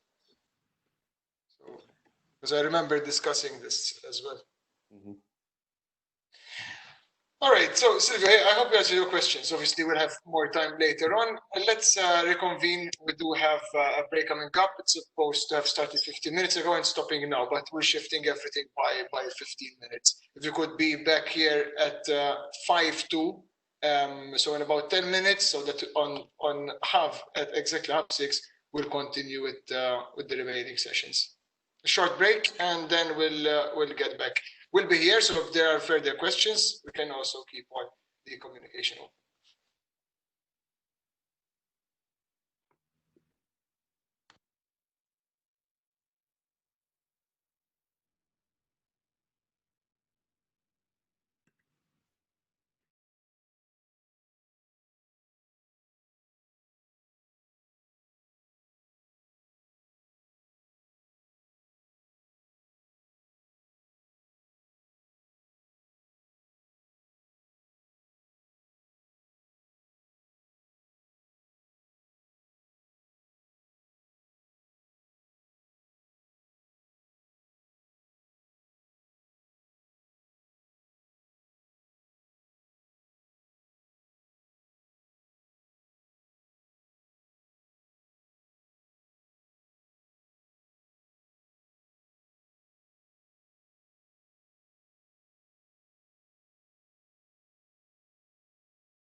right.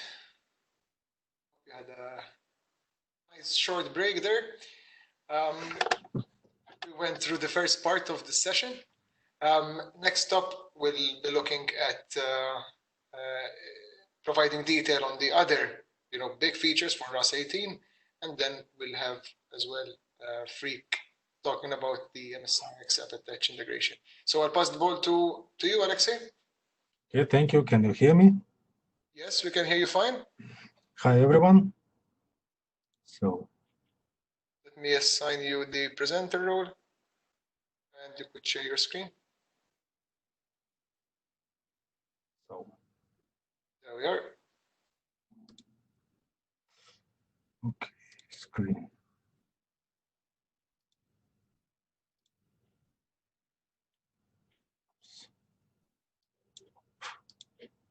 Okay, in my turn today, I am going to present you automatic image optimization, which is included in version 18.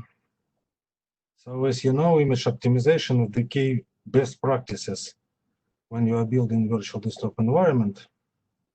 The plan right optimizations help the customers to improve user density, reduce the compute costs, improve the boot time, logon time, and cloning time. For the partners, it helps to move faster from the proof of concept to pilot or to production environments. So the primary goal of image optimization is to reduce the number of running processes in the background, which have no major benefits, minimize application graphic redraws, and any other background activities. Secondary goal is to reduce disk space used by the image, which helps to reduce memory usage and add reduction in overall network operations required to deliver the desktop image to the end users. So, with the release cadence of the latest Windows, it's getting more difficult to prepare images properly. So that's why optimizer tools were introduced by the other vendors, and Parallels goes further by integrating the optimization capabilities directly into RAS console. So this optimization is applicable to all type of the workload, like multi-session, single-session hosts, NHDS, WVD, and VDI. So we also have the inheritance as in the VDI and RDS, and optimizations can be applied in template level and on group level for standalone hosts. In total, we have more than 130 optimizations divided into 11 categories. And actually, all optimizations, they have one-way direction. We can remove, disable, or delete the files, for instance. So to get back, to revert back the changes, you need to have a proper backup or snapshot. So let's switch to demo.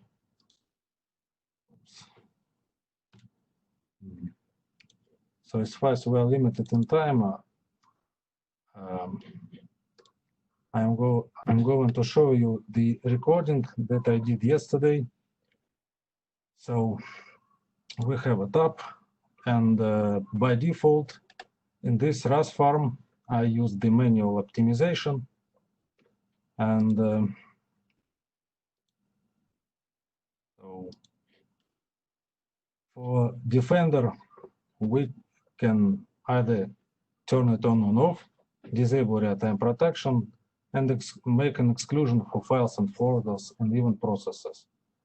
So processes here is just from our auditing exclusions by default. The next category is Windows components, which allows you to add some components to the default list, like work folders in this case, and XPS Foundation. And there are also an ability to select the predefined list or add a custom. Oops. Windows services, we also provide a predefined list with the ability to add custom using either service name or aliases if there is a difference in the different releases for the services names. For scheduled task, we also have a predefined list and ability to select any from the predefined list. Windows Advanced Options allows you to disable telemetry, system restore, or Cortana, for instance. Network performance, we apply best practices provided by Microsoft, and also can disable task offload or IPv6. Registry settings. Here I try to display version on the desktop in addition to default settings like increase server startup timeouts and increase disk input output timeout. So visual effects, we also can apply either best performance or best appearance or any custom.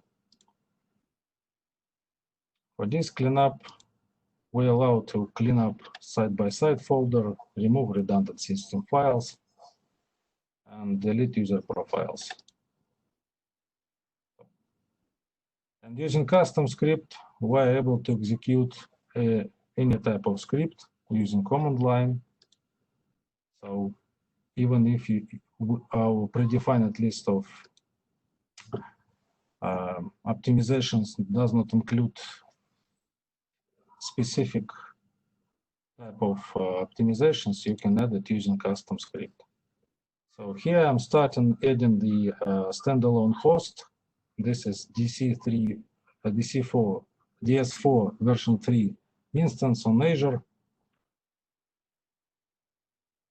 And as soon as we're switching among the pages, I disable for now inheritance and adding the host. So under the hood, it works. Agent on startup, check the local cache of the changes of the optimizations, and if there is a difference,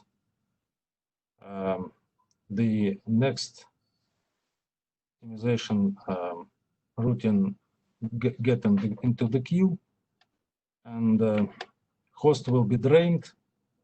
And as soon as the session count will be 0, the optimization started.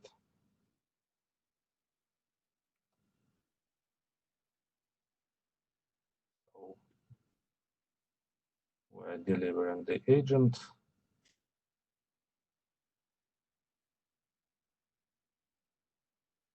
Okay, so now I will go to the properties of the host and apply enable inheritance.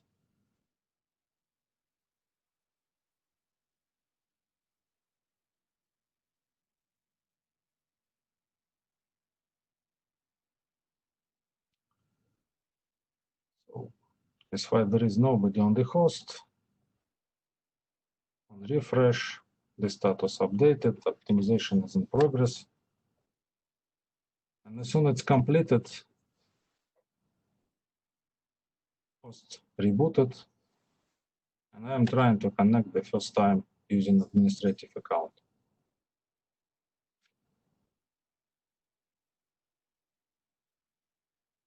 As far as the configuration data is kept in database, we support RAS version upgrade.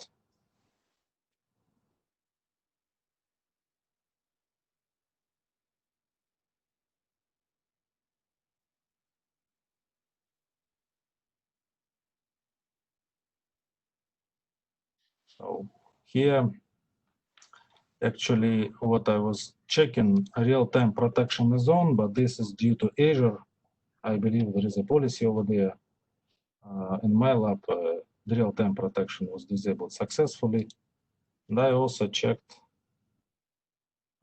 the profiles.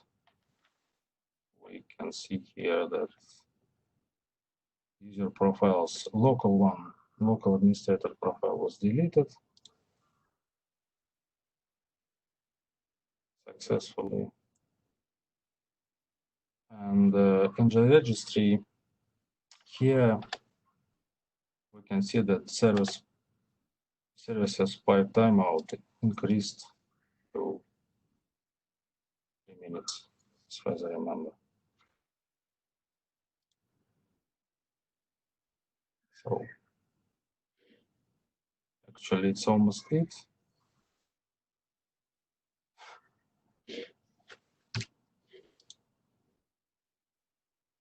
Coming back to the presentation. That's it from my side. If you have any question, please proceed. Thank you, Alexei. Any questions on this point, on this topic in particular?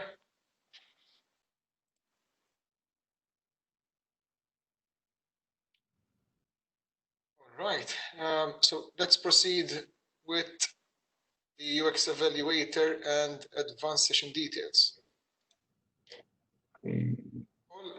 Stop sharing. Hi everyone. I need to have permissions to share.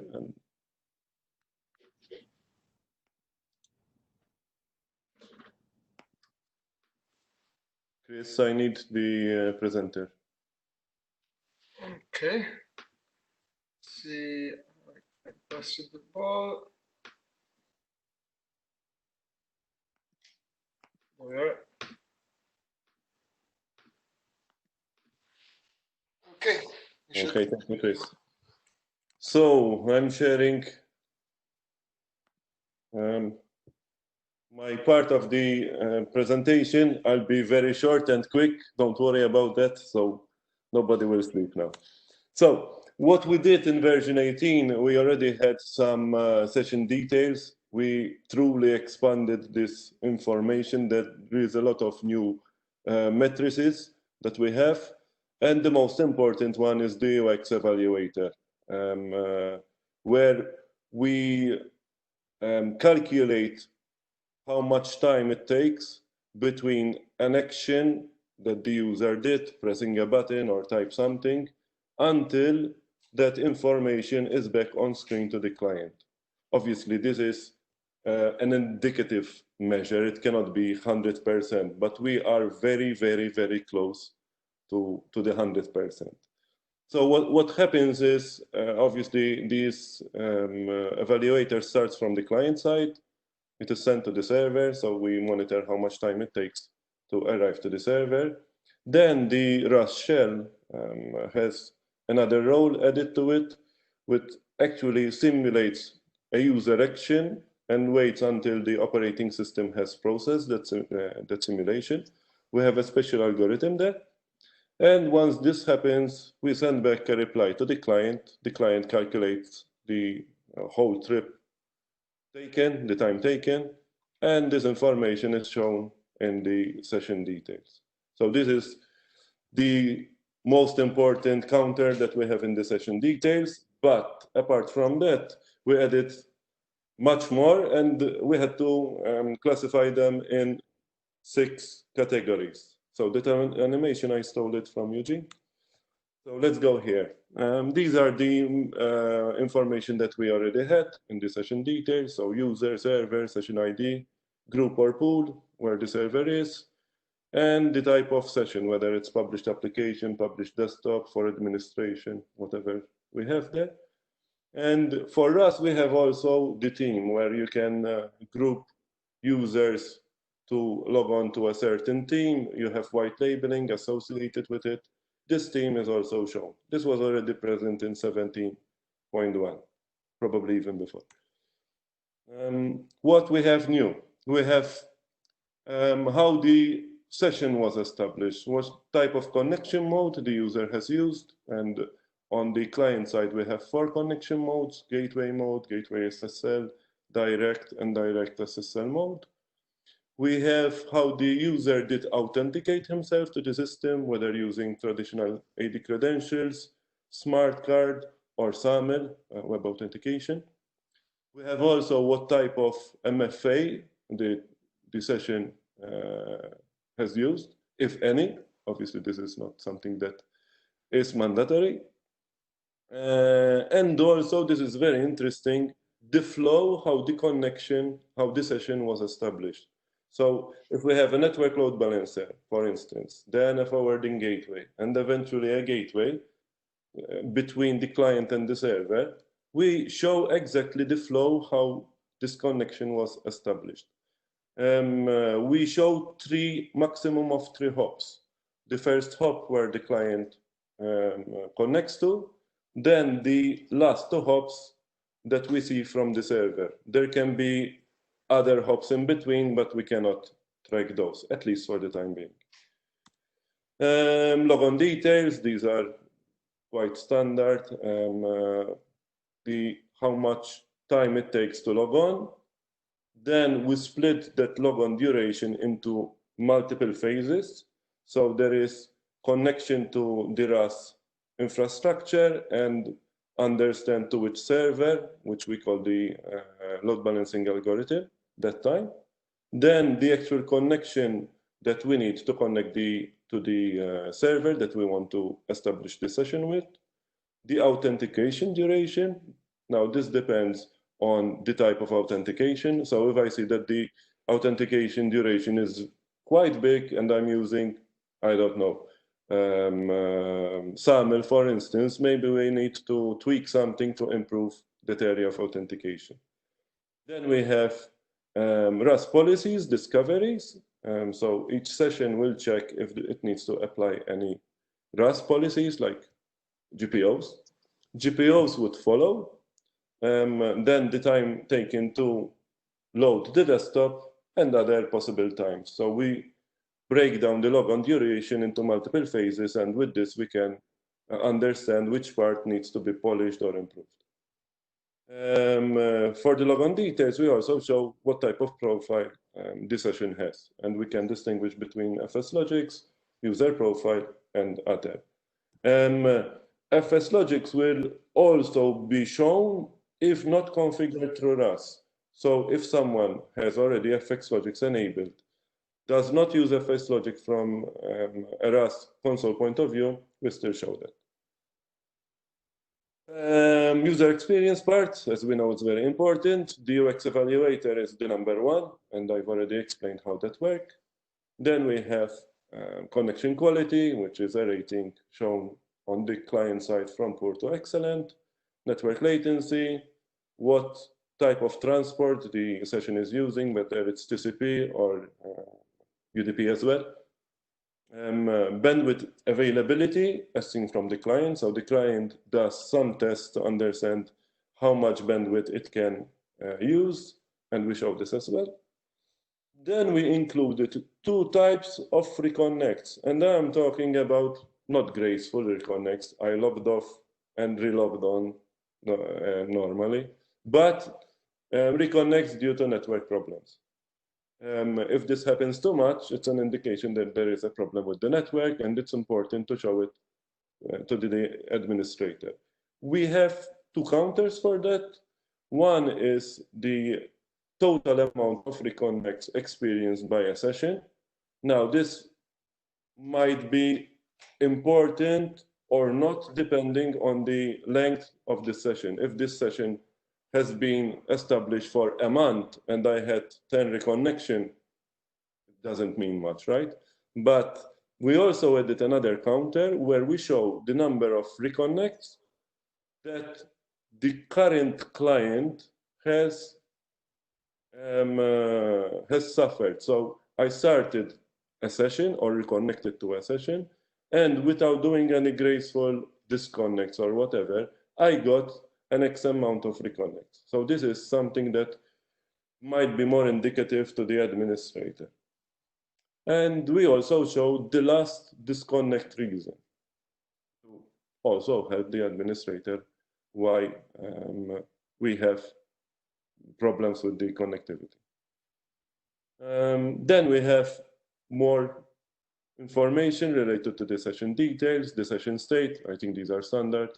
The logon time, the session length, idle time, obviously if the session is in idle state. We added as well the amount of incoming data and outgoing data. Resolution and color depth were already there. And we also added the bandwidth usage by the client. The last section is client details. Two of them were already present. The device name from where the session was established, the IP, the private IP of the client. What we added new is the client OS, whatever OS is being used, and the Rust client version. So the administrator can quickly see if some client needs to be updated, or even some OS. Maybe the administrator would like to know how many clients are running on Mac or on Windows. It can easily be discovered. What we also added are some color coding to help the administrator understand what the situation is, and this can be controlled through some monitoring settings. So I quickly go to a very short demo.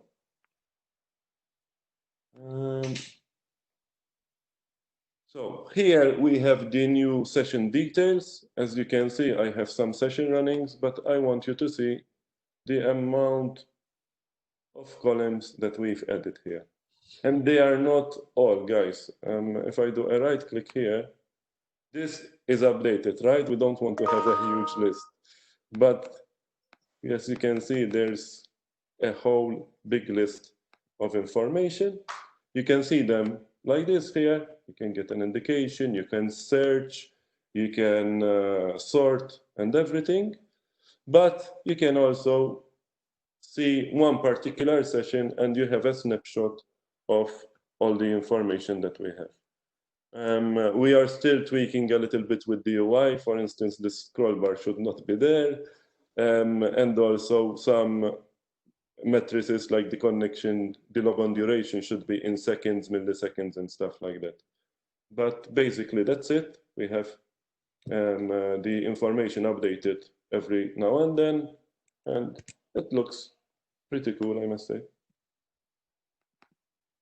And we can also add more colors. For instance, let me enable everything.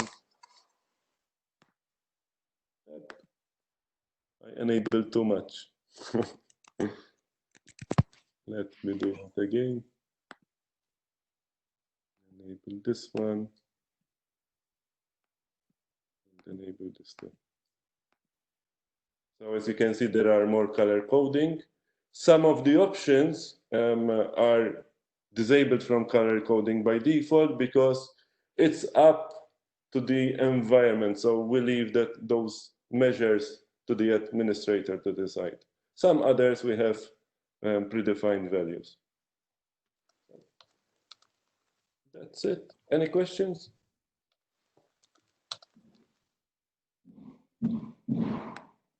There were some comments, Paul, although questions have been answered. Yeah, that with respect to WVD client as well, version, that we should be able to show the version there. We would have the WVD agent and side stack version from the session details as well.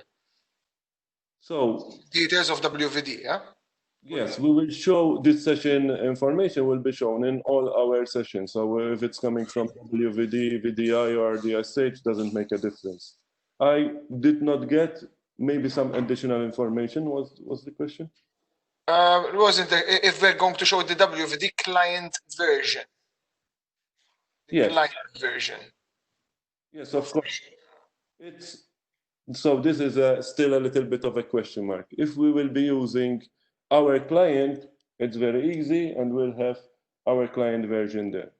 If we opt for some other solution, we need to understand what additional information we can use. I would say the question is targeting which Microsoft client version is it being used, right? Mm-hmm. Well, our main target is to use our client. If there will be Microsoft client, I think we can push that in as well. Okay, thank you, Paul.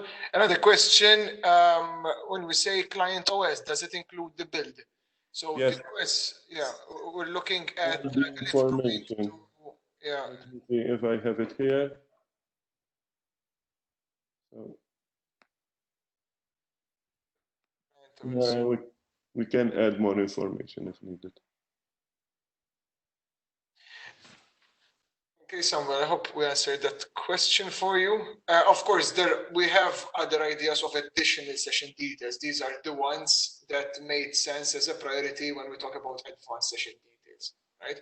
Now here as well, your input could be useful if there is a specific metric that you used, that you see that is used quite often.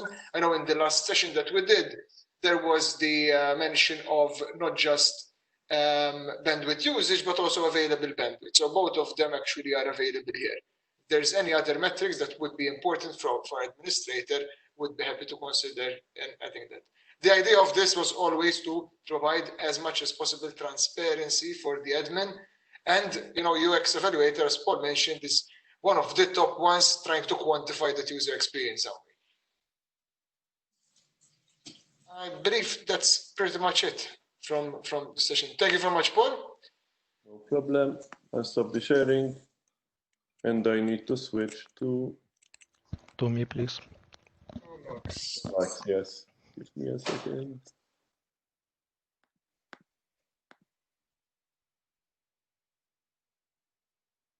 Max, you should have everything. Thank you. Thank you.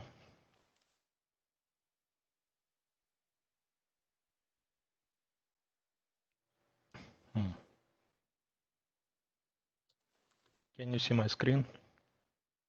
It is loading. Yes, now we can. So, hi everybody. My name is Maxim Kudrin. As usual, I'm going to show you something about VDI, something new about VDI. And sorry. And today it's RDSH and VDI distribution to local storage. Let me switch on my camera. I forgot about it.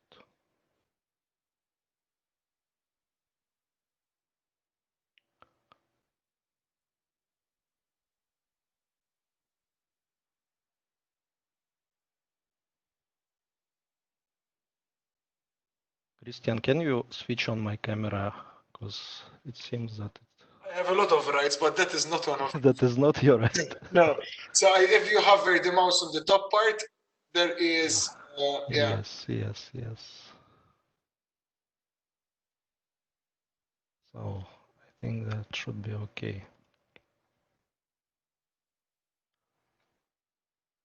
Yes, so good. So in parallel thrust, we support usage of shared storage with a number of hypervisors, but in some scenarios, we may achieve better results with local storage. So our solution is to distribute and manage template copies by our product without any third-party tools. And then we can create clones on every local storage independently. And as for the benefits, we can utilize the local SSDs and HDDs. We can achieve better performance. And for an administrator, it should be easy to work with such a solution. So in this current version, we are going to support Microsoft Hyper-V hosts only. And in future, we plan to support ESXi's as well. So we extended the Create Template Wizard with an ability to set the target hosts, and source host can be used for storage only, so it can be skipped. So both linked and full clones are supported, and also there is an ability to specify a number of hosts for concurrent distribution. I will tell you more about this option on the next page. And as for the restrictions, all the hosts must have a virtual switch with the same name, and we can distribute to the newer or same Windows versions only. On this slide, you can see how we distribute templates and create clones. So we can propagate a template to the first host, then to the second, and etc., or we can propagate to a number of hosts simultaneously. And as soon as a template copy reaches some host, we can start creating clones immediately. And a few words about an update process. So if administrator needs to perform some changes with the template image, he switches on the maintenance mode, performs the needed changes, then switches off the maintenance mode. He should agree about recreation of the existing clone VMs. Then we propagate full template copies to all the target hosts. And in future, we plan to switch to deltas instead of full copies. And then we wait for all the template copies to reach their targets. And after, we can recreate all the existing VMs, and the old template copies are removed as soon as they are free. And I think that's it in terms of presentation. Let me show a very short demo. So I prepared a stand with 2 Hyper-V hosts and 1 template. And in the properties, we can see that the distribution is enabled, and there are 2 target hosts. And also, we can check the distribution status of this template, which is OK. The feature is still being developed, so these dialogues will be polished. And I created 2 desktops. You can see that they are created from the same template, but they are placed to the different hosts. Basically, that's it. Any question?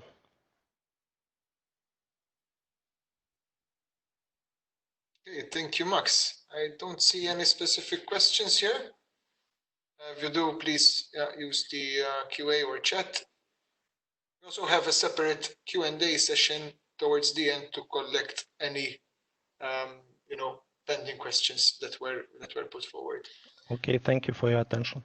Thank you, Max. Yeah, let's proceed with the next session on Web Admin Portal. Eugene? Pass you the ball. Yes, Max, please give me the ball. Yes, I just did it. Blue screen guy is back. Long time no see, and we're talking about Web Admin Portal. Web Admin Portal, that's an internal name. Previously, we used to call it Help Desk Tool, Web Console, whatever. It's still a topic of discussion, how it will be called in the future, but for now, it's Web Admin Portal. And the goal, as Christian said before, of Web Admin Portal is to provide full capabilities, full management capabilities of RAS from any device on the go or in the office with a modern UI, with modern web-based user experience. And ultimately, within a few years, this new product, Web Admin Portal, must become a successor of existing desktop console, and all the features that are available in desktop console and new features that are going to be delivered in these years, they will be supported by Web Admin Portal. And in few years, desktop console will probably die, and we will have only admin portal, Web Admin Portal.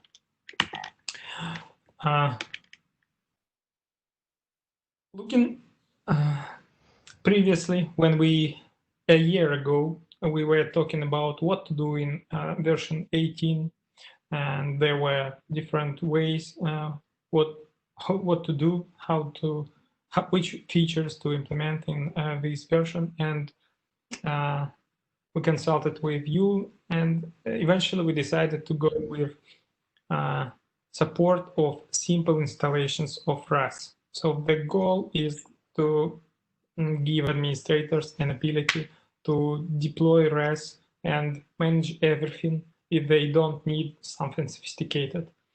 So looking into a default basic installation of RAS, we are talking about few RT-session hosts, few publishing agents, few gateways, and necessary certificate. Obviously, you cannot go into production without a certificate. Load balancer, it could be HLB or third party. This is also necessary if you have more than one gateway. Then in basic scenarios, you do not have some unique user connection settings, authentication settings. You use Radius or Google Authenticator for MFA.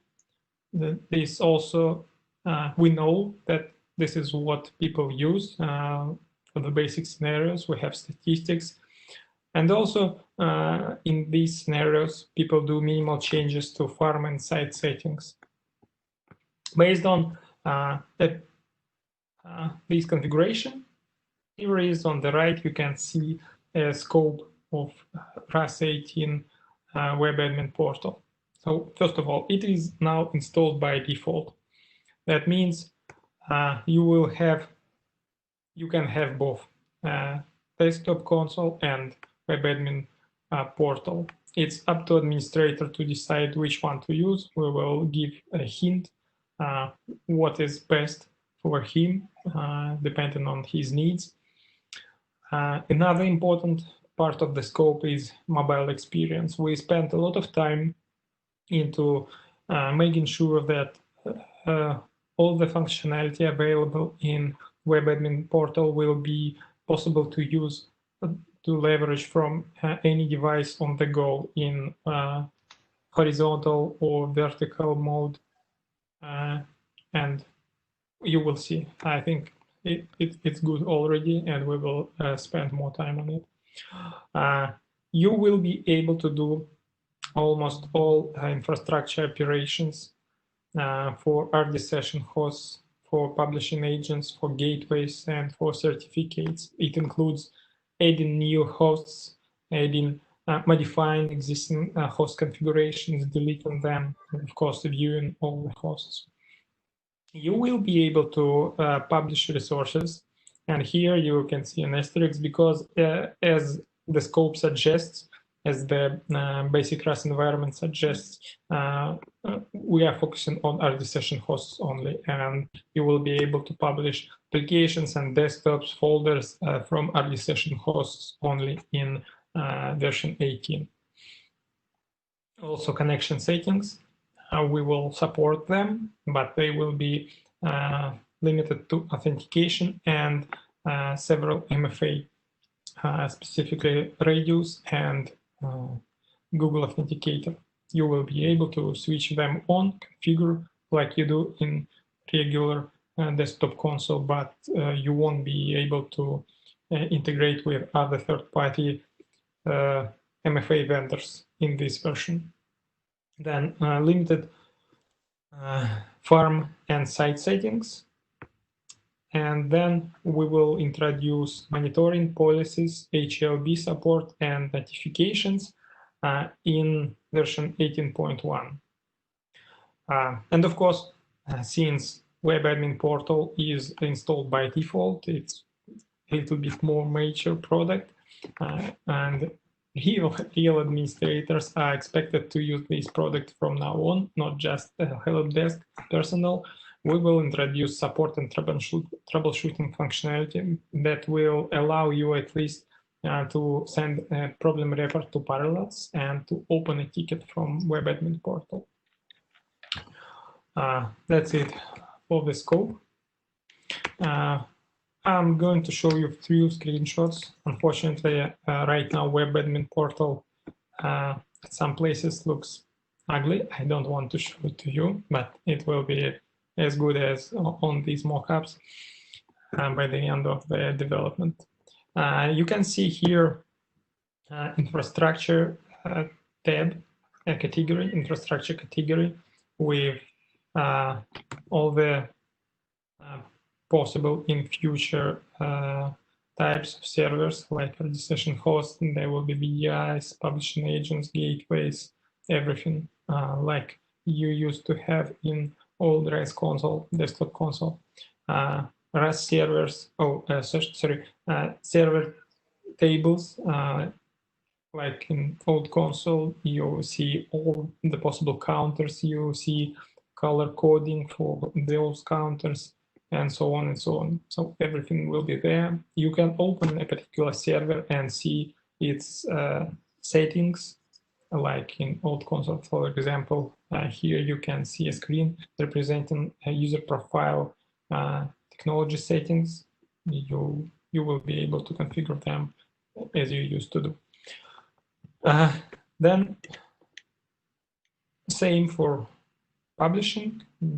These are just some samples for you to entertain you. You can list publishings, you can modify them, you can create new publishings, list installed applications on a server and select those that you want to publish for a user. So regular things, basically everything you need to deploy a basic RAS environment. And mobile UI, as I said, we're doing some changes on mobile. The data will be represented a little bit different. For example, some things go not from left to right, but from top to bottom, so that it is comfortable to be used on mobile. You're used to swipe from top to bottom on mobile. We adjust everything so that it could be comfortable to use on mobile. And that's pretty much it for Web Admin Portal.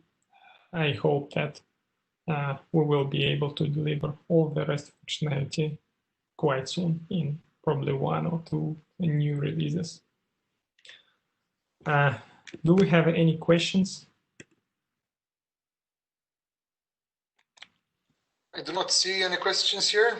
Thank you, Eugene, for that session. Right, let's pass the ball to Freek. Let's talk about MSIX. Touch. Yes.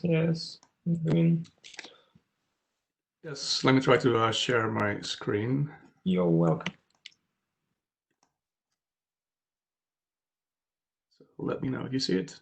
Yeah, perfect, we see it.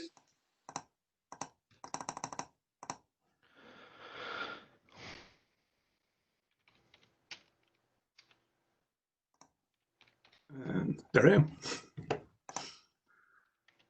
All right. Let's get started. So yeah, Christian, he asked me to if I was able to present something about MSIX Appetouch. I'm obviously happy to do that today. So I want to go over the MSIX Appetouch technology and also talk about some of the integration opportunities that might arise for Parallels RAS to leverage it and also build technology and functionality on top of it. So to kick off, and I'm sure, and I'm assuming that everyone knows this, but just to sort of set the stage, when we're talking about a end-user computing landscape, it always consists of 3 main parts of the puzzle, right? We have the applications. We need to make sure that the user gets the right applications that he needs to use based on his persona or department or whatever. We need to make sure that the user has his profile and his user data available. And we need to have an operating system, and let's for now assume that that is Windows 10. So on a physical device, on a laptop, desktop, these components are really closely coupled together, right? So I have all of my applications, all of my user profile, data, and operating system available locally. As we know, that all changes when we move to a virtualized environment, because now all of a sudden we're using a brokering that's able to guide the user to a specific VM based on load balancing and based on a pool of multiple VMs, especially when doing stateless or pooled VM scenarios. So I could end up on VM number 1 on Monday and end up on number 17 for Tuesday, for example. So how do we make sure that all of the pieces of the puzzle remain as we roam across different servers? Obviously, a generic SBC and VDI challenge. So for a big part, one of the pieces of the puzzle, at least, is fixed by profile containers. So it's good to see that you are also making good progress in integrating FS Logics into Parallels. That was great to see those demos. And so this fixes a big part of that puzzle so that the user's profile remains when he roams across multiple session host servers, and that the profile actually has the local look and feel for the end user as well as for the server.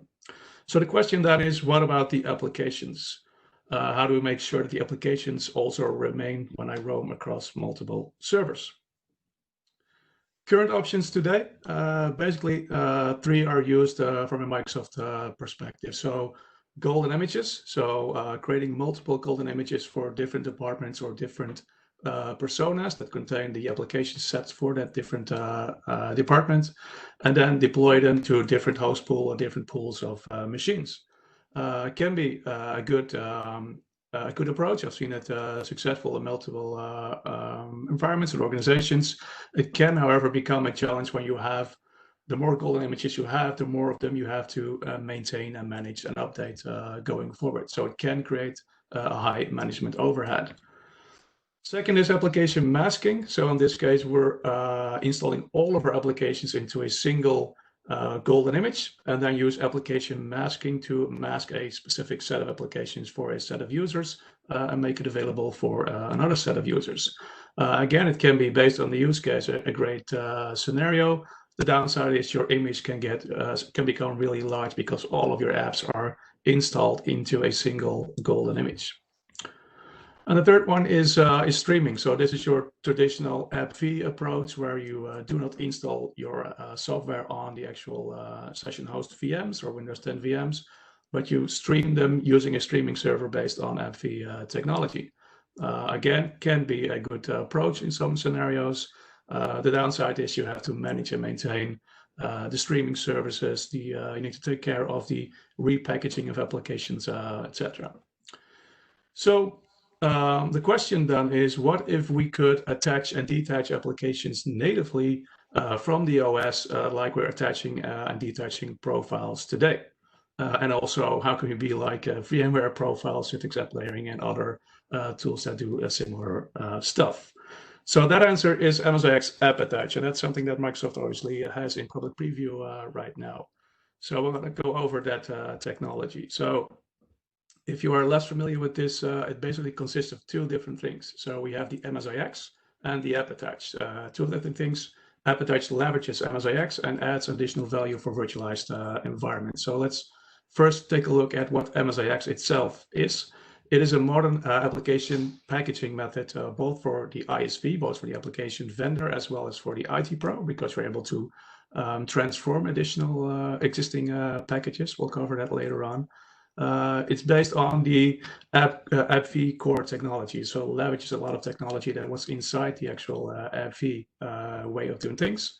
And most importantly, it is a declarative install. That means that we have a manifest file that contains exactly what was added to the package, in order to also completely remove the entire application once you want to remove the application from the host again. It also provides a good way of integrity, because you're able to use policies to provide trusted resources using signed certificate and signed packages. So you could say, I only want the user to be able to run MSIX packages that were signed by these and these CAs, for example.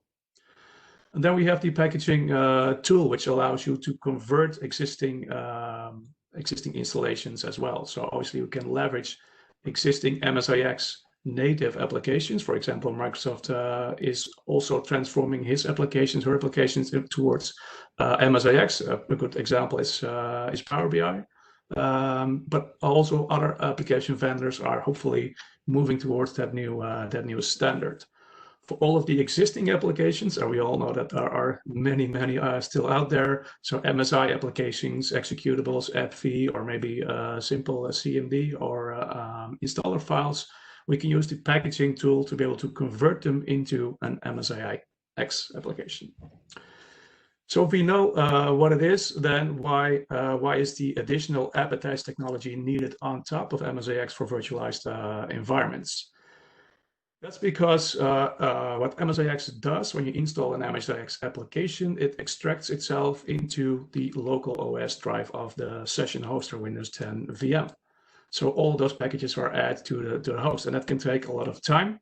depending on the size of your MSIX package as well. So what we do with app-attach is we pre-cache the extracted MSIX package into a VHD file. And then we attach that VHD file prior to the actual MSIX registration. So that results into Windows thinking that the MSIX was already attached to the operating system. So it skips that step and the application becomes available instantly. So we leverage the existing MSIX format. So applications that were shipped by the ISV in an MSIX format, we can just use without any repackaging. And for the others, we have the tool available as well. So basically, you mount the application onto the VM. So it's not stored on the session host VM. It's stored in a file server or Azure Files environment, similar to FSLogic's technology, where you're also attaching a profile disk to the VM. Applications are then registered towards users, so not registered towards the OS of that machine, but to the user who's logging on. So I could log on with 10 different people on one host, and only a single user will be able to see a registered MSIX application, and the other ones will simply not see it and not be able to use it. And for the user, as well as for the operating system, similar to FSLogic profile technology, it really has the look and feel of a local MSIX application. So to Windows, it doesn't really matter that the MSIX was attached and not installed. It doesn't see the difference. It feels like a local application. So in terms of terminology, before we go into a demo, quickly want to go over some of the terms that are used in app-attach in general. So when we're talking about expanding the MSIX file, we're talking about taking an MSIX package, either the one that was shipped by the ISV or the one that you transformed, and extracting that content and placing that content into a VHD file, and then placing that VHD file on a network share. The staging part is then being done on the session host server itself, where you actually mount that VHD file onto the operating system and create that junction point towards that mounted file. So the disk is mounted onto the session host server. And destaging is obviously removing that again. And then we have the registering part. So this is the part where you register the MSIX application towards the user and point it to that mount point you just created. So the staging usually takes place during the boot of the machine, and the registering usually takes place at the user logon. This is where you make sure that the user has the correct applications available. You also have something that's called delayed registration that allows you to not register all of your applications during logon, because you can imagine that if you have 50, 60, 70 applications, it will take a while before all of them are registered for your user account. So you are able to delay some of them during the session. So once the machine is, once the session has been past the logon. And on demand is an option as well. So at that point, you will register the application once the user clicks on the application in the start menu or wherever you publish the application. So I'm going to go over a demo and show you some of the MSIX technology in a session. So I have the Windows Virtual Desktop client here. I have a couple of resources published, a couple of apps and a couple of desktops available. And this is a Windows 10 2004, so the latest virtual machine version and build available in Azure. So if I go to the start menu and I search for Notepad, you can see that there's no Notepad++ available on this machine. So only have the inbound, so the inbox Notepad available right here. Also, if I go to the console panel, you can see that there's no Notepad++ installed on this machine. So let's now go ahead and go over those steps I just showed you in the terminology sheet. So we have the staging process. Again, this is usually done during the machine boot up, but I'm showing you in a session right now to be able to see what it actually does. So when I run this script, it only takes a second, and then the application is now mounted on this machine. And then the second step is registering this application. So I'm now registering the Notepad++ application to my current user. And again, this script should probably run during the logon sequence group policy, for example, during the logon. So if I run this, it takes, well, just a second. And the application is available now. So if I search for Notepad, in fact, it's already here.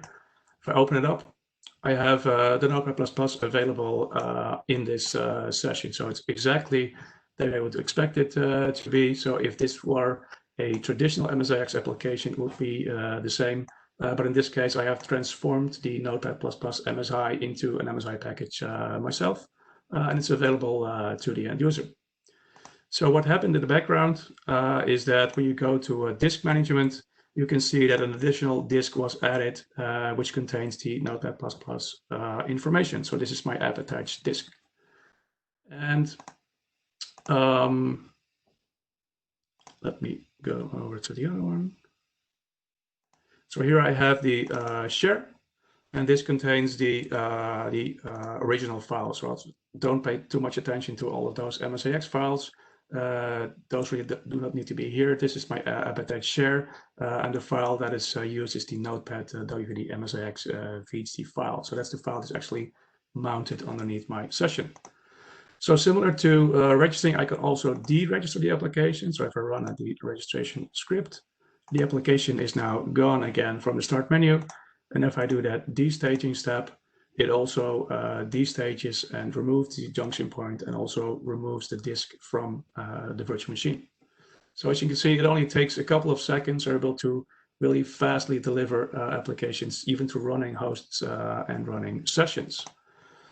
So again, these are PowerShell scripts right now. So you can obviously move them towards a group policy object or a logon script or whatever, or also use Azure DevOps and pipelines to be able to deploy using app attached applications as well.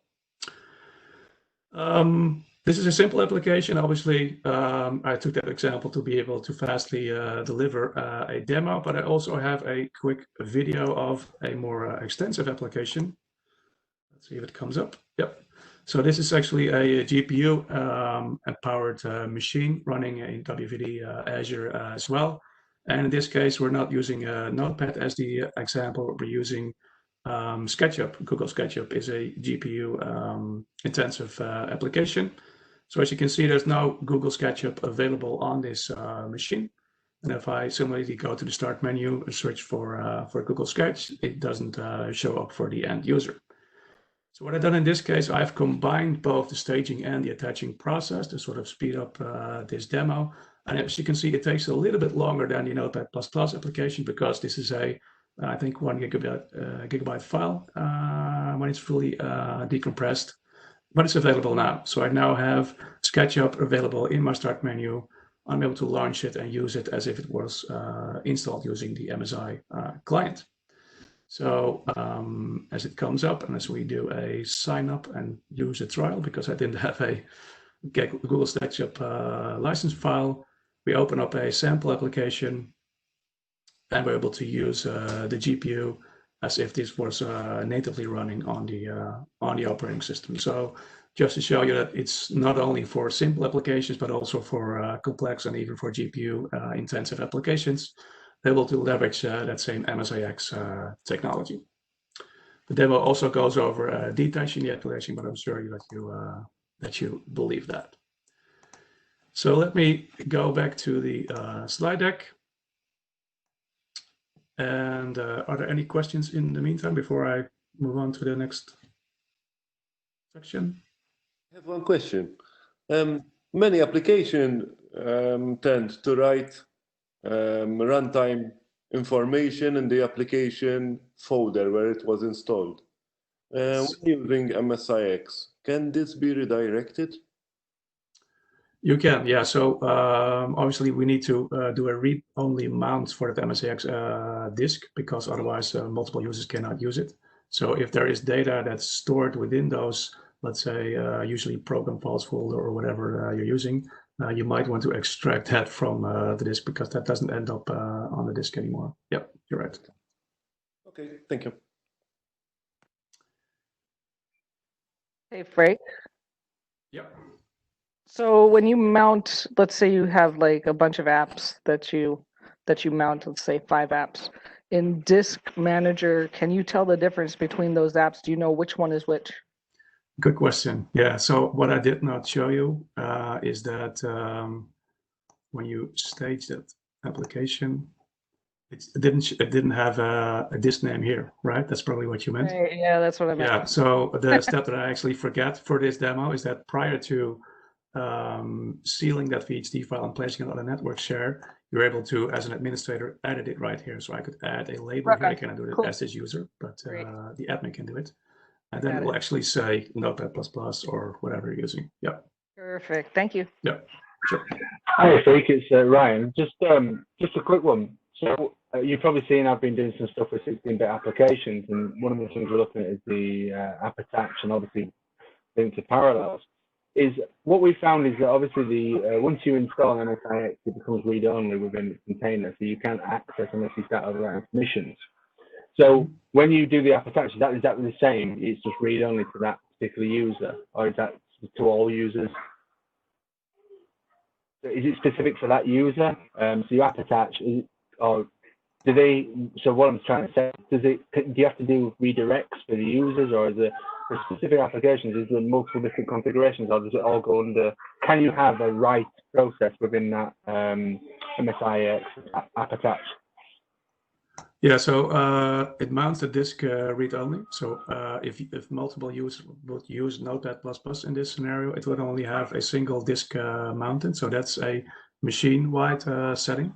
Yeah. But the registering, that's a user setting. So as you can see in the demo, it just uses the add app attach package, which is nothing to do with actually app attach. This is just a regular MSIX command, and it registers the application for this user. So that's the reason it shows up in my start menu and it doesn't show up for other users.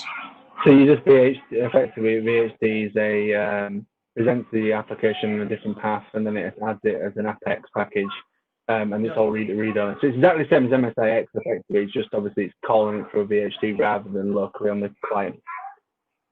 Yeah, it doesn't really. The only thing that AppAttach actually does is trick Windows to the fact where the unpacked version of the MSIX is already available, so it doesn't have to do that unpacking and placing it in the OS. So if I would run the same command and provide an MSIX application without doing AppAttach, it will extract that entire application onto the operating system, which is something you don't want, obviously, in a multi-user environment.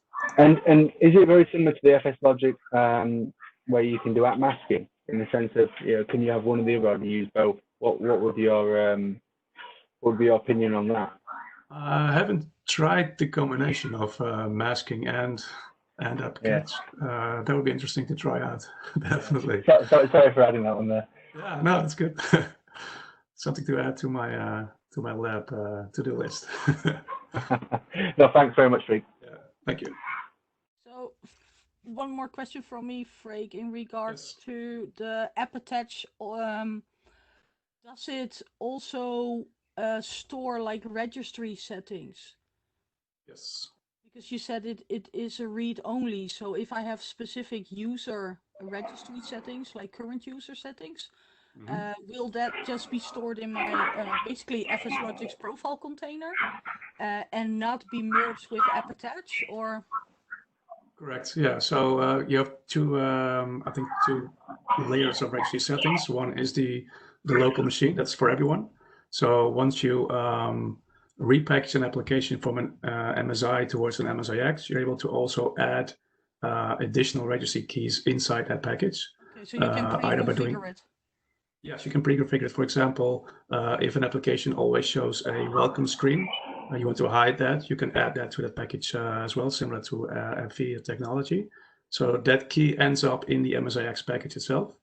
And then you have user-specific settings that might end up on your current user hive. Those are just, like you said, captured within the FS Logic's disk. So then you have the combination of local machine from the MSIX and the user. Yep. Yeah, so that's outside of the app attach container, and it's just a matter of the profile solution, user profile solution, to store those settings. Yes, correct. Okay, cool. Yep. One final thing, sorry, it's Ryan again, just to kind of, because it's obviously a hot topic. Is are you aware of anybody doing DLL redirection with MSIX app attach? I recently, I think yesterday or the other day, I saw Tim Mackin write an article about DLL challenges with MSIX in general. I haven't read it, but I'm assuming that he covers because there are obviously challenges with DLLs being outside of the package and how to deal with that.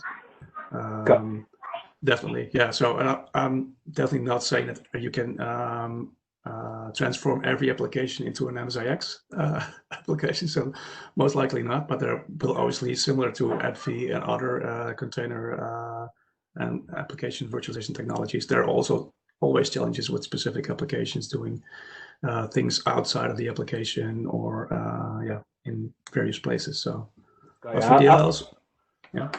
I'll have a look. I'll have a look at Tim's stuff. And by the way, before anybody says anything, I'm not related to Tim. I know we've got the same surname, but I'm not related to Tim. What's that? Oh, you're not related. Oh, okay. Good. Got it. Okay. Frick, I have a question. AppV packaging was not the easiest thing to do. How is it with MSIX? Are they still sensitive? I mean, packages and packaging process itself. And is it possible to get collisions between packages? For example, if one package puts some data on one path, another tries to do the same, what will happen? And your experience in packaging in general, how easy it is? I haven't got a lot of experience with a lot of applications and dealing with bubbles and conflicts in those applications, but I'm assuming that similar challenges that we have in the AppV days also apply to this technology. The good thing though is that for the MSIX, everything is inside that MSIX bubble or disk or in whatever form factor you have. And for the transformation, if you haven't seen this tool, this is that transformation tool that helps you guide creating new packages based on existing installations. So, for example, and obviously you would run this this wizard not on this actual machine, but on a clean machine to be able to create that package. But just to give you an example, there are a couple of prerequisites you need to comply to. For example, search needs to be disabled. But I can specify an existing MSI installation, for example, the Notepad one, and I can specify the certificate. So that is used so that I can actually sign this this application and make sure that no other applications other than the ones that I sign are available to the user. And then you just go through the packaging information. So here you're able to provide a packaging name, display name, and my publisher, and do some versioning. And if I click next now, what will actually happen is that the Notepad++ installation will actually start, taking me through the entire wizard of all of the Notepad++ steps, and finally allowing me to also open the Notepad++ application, do kinds of customizations of things I don't need to hide or configure within that application. And then close the application, and from that point on, it has captured everything that it needs for that package inside the MSIX application. So the end result of this wizard is the MSIX.msix file, and that's the file that we can already use to provision towards Windows machines using Microsoft Intune, for example, which is the same MSIX format, or like we're doing right now, creating a VHD file based on the MSIX by extracting it, putting it on share, and mounting it on the session host server. Thank you. And one more. What do you think? Shall we expect some vendors, Microsoft especially, delivering their applications in MSIX package already? For example, Office, I don't know, Edge. Not that important. Yeah, that will definitely happen. I think that it was 2 years ago that we started talking about this technology in very early previews. And there have already, definitely from the Microsoft side, been efforts to transform additional existing applications towards MSIX, and that will be the new standard. So the question is, how fast other third-party vendors with their application also make that move. But I think it's definitely interesting to start working on allowing MSIX integration within the RAS PowerShell console, but because it will become available as the new standard in the future. At least that's what I think. Yeah. Thank you. Okay. Yeah, that basically was one of the questions that I had for the RAS team. If they intend to have the same integration that they now have for FSLogix profiles configuration, to do that for the MSIX app attach containers. Yeah. Because I That think was a that nice- would be really helpful for administrators to quickly basically do exactly what the app layering technology is doing for them now to quickly attach new applications. That's a really nice bridge toward my next slide. So thank you for that. So I gathered a couple of, these were just ideas on my head when thinking about MSIX app attach and like you mentioned, integrations within the RAS environment. So one of the things that I was thinking about is what if we, as soon as we publish a new application from within the Parallel RAS console, the console will be able to configure the staging step for our set of session host servers. So right now it is a PowerShell script that we need to manually put into a startup script to be able to run it during boot time of a host. What if RAS would be able to perform that action for us, either using group policy or it's maybe its own parallel RAS policies on that machine. And second, when assigning an application, so if I assign a new application to a user, that means that the registering step must be configured at next logon of that user to make sure that the MSIX registration takes place. So what if Parallels RAS would be able to configure that registration step as well to take place at the next logon? And then a more advanced one, I think, is that what if we are publishing a new application right from the Parallel RAS console, and we simply select this is an MSIX app attach ready application. Then the Parallel RAS console asks us to browse to the location where we have stored the MSIX file. We point to that file, and the console then extracts the MSIX, creates a new VHD file, put the extraction in the VHD file, signing it, sealing it, and putting it on the session host server. So that the entire process of here's an MSIX file and the end result is an app attached file can be seamlessly and transparent for the end user. I realize it's a challenge, but yeah, maybe it's something to take a look at in the future. And yeah, obviously, if there are others who are thinking about other opportunities or see other stuff that needs to be added, have to hear those as well, of course. Frank, quick question here on the last point, especially with respect to documentation out there, APIs or PowerShell documentation. Would that be something that can be carried out today, or we're talking about different parts that need to come together essentially? And this documentation publicly available? Yeah, there is public preview documentation available on docs.microsoft.com. You should search for WVD plus MSIX app attach. This is the first hit probably. It has a list and also has these 4 scripts available in a sample file as well. And this is also where they explain the steps that you need to take from MSIX, extracting it, putting it in VHD, and signing it and sealing it to make it available. As a quick overview, I would be able to show you what happened in that example. So these are the steps that are needed to convert from a existing MSIX towards MSIX app attach. So basically just Windows commandlets, right? So we create a new VHD file, we mount it, we initialize it, we create a partition, we format it, and then we use a tool that's also publicly available, the MSIX Manager, and we unpack the application and point it to a root folder on that mounted disk.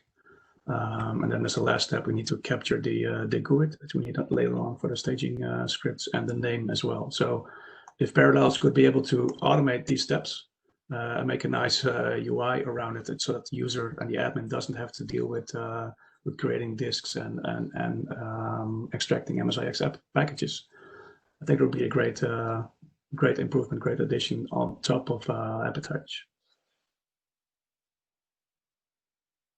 Yeah, makes sense.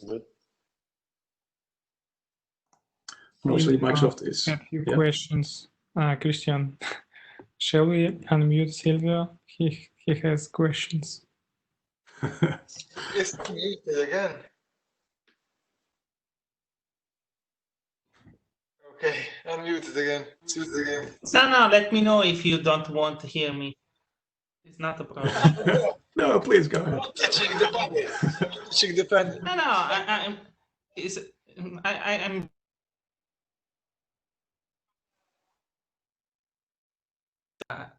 and the question is, one question is for you, Christian, is after this demo, did you plan to introduce the into Rust? And the other question is for Freak is if I need to customize the setup, for example,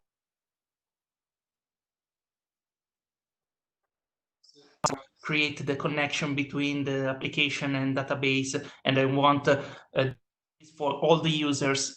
This is possible through the customization. There is some PowerShell script or I don't know, something to change, because you know the legacy software sometimes doesn't support the registry key,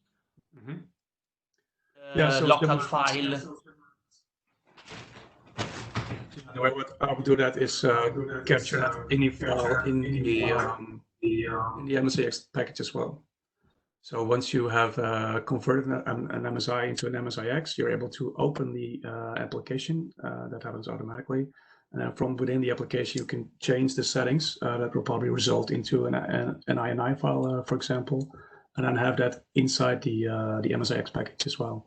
So it doesn't have to be on the session host or in the profile, just inside the package itself. That's possible. Yeah. Was it your question?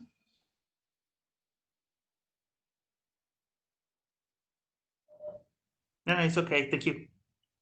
Okay. Okay, Silvio, and to answer from my side, the idea is that we're seriously considering such integration, of course, in the future releases of Rust. So yes, but we won't be able to show a direct integration right after this session. It would be nice, but no. Okay. That was the content I wanted to present. Good. Thank you very much, Freak. It was very informative. Thanks for that. And that can actually take me to continue discussing on Rust roadmap. So we've seen Rust 18, right? So let's look at what the future holds as well for future versions 19 and 20. Let me take the ball and also share my screen here.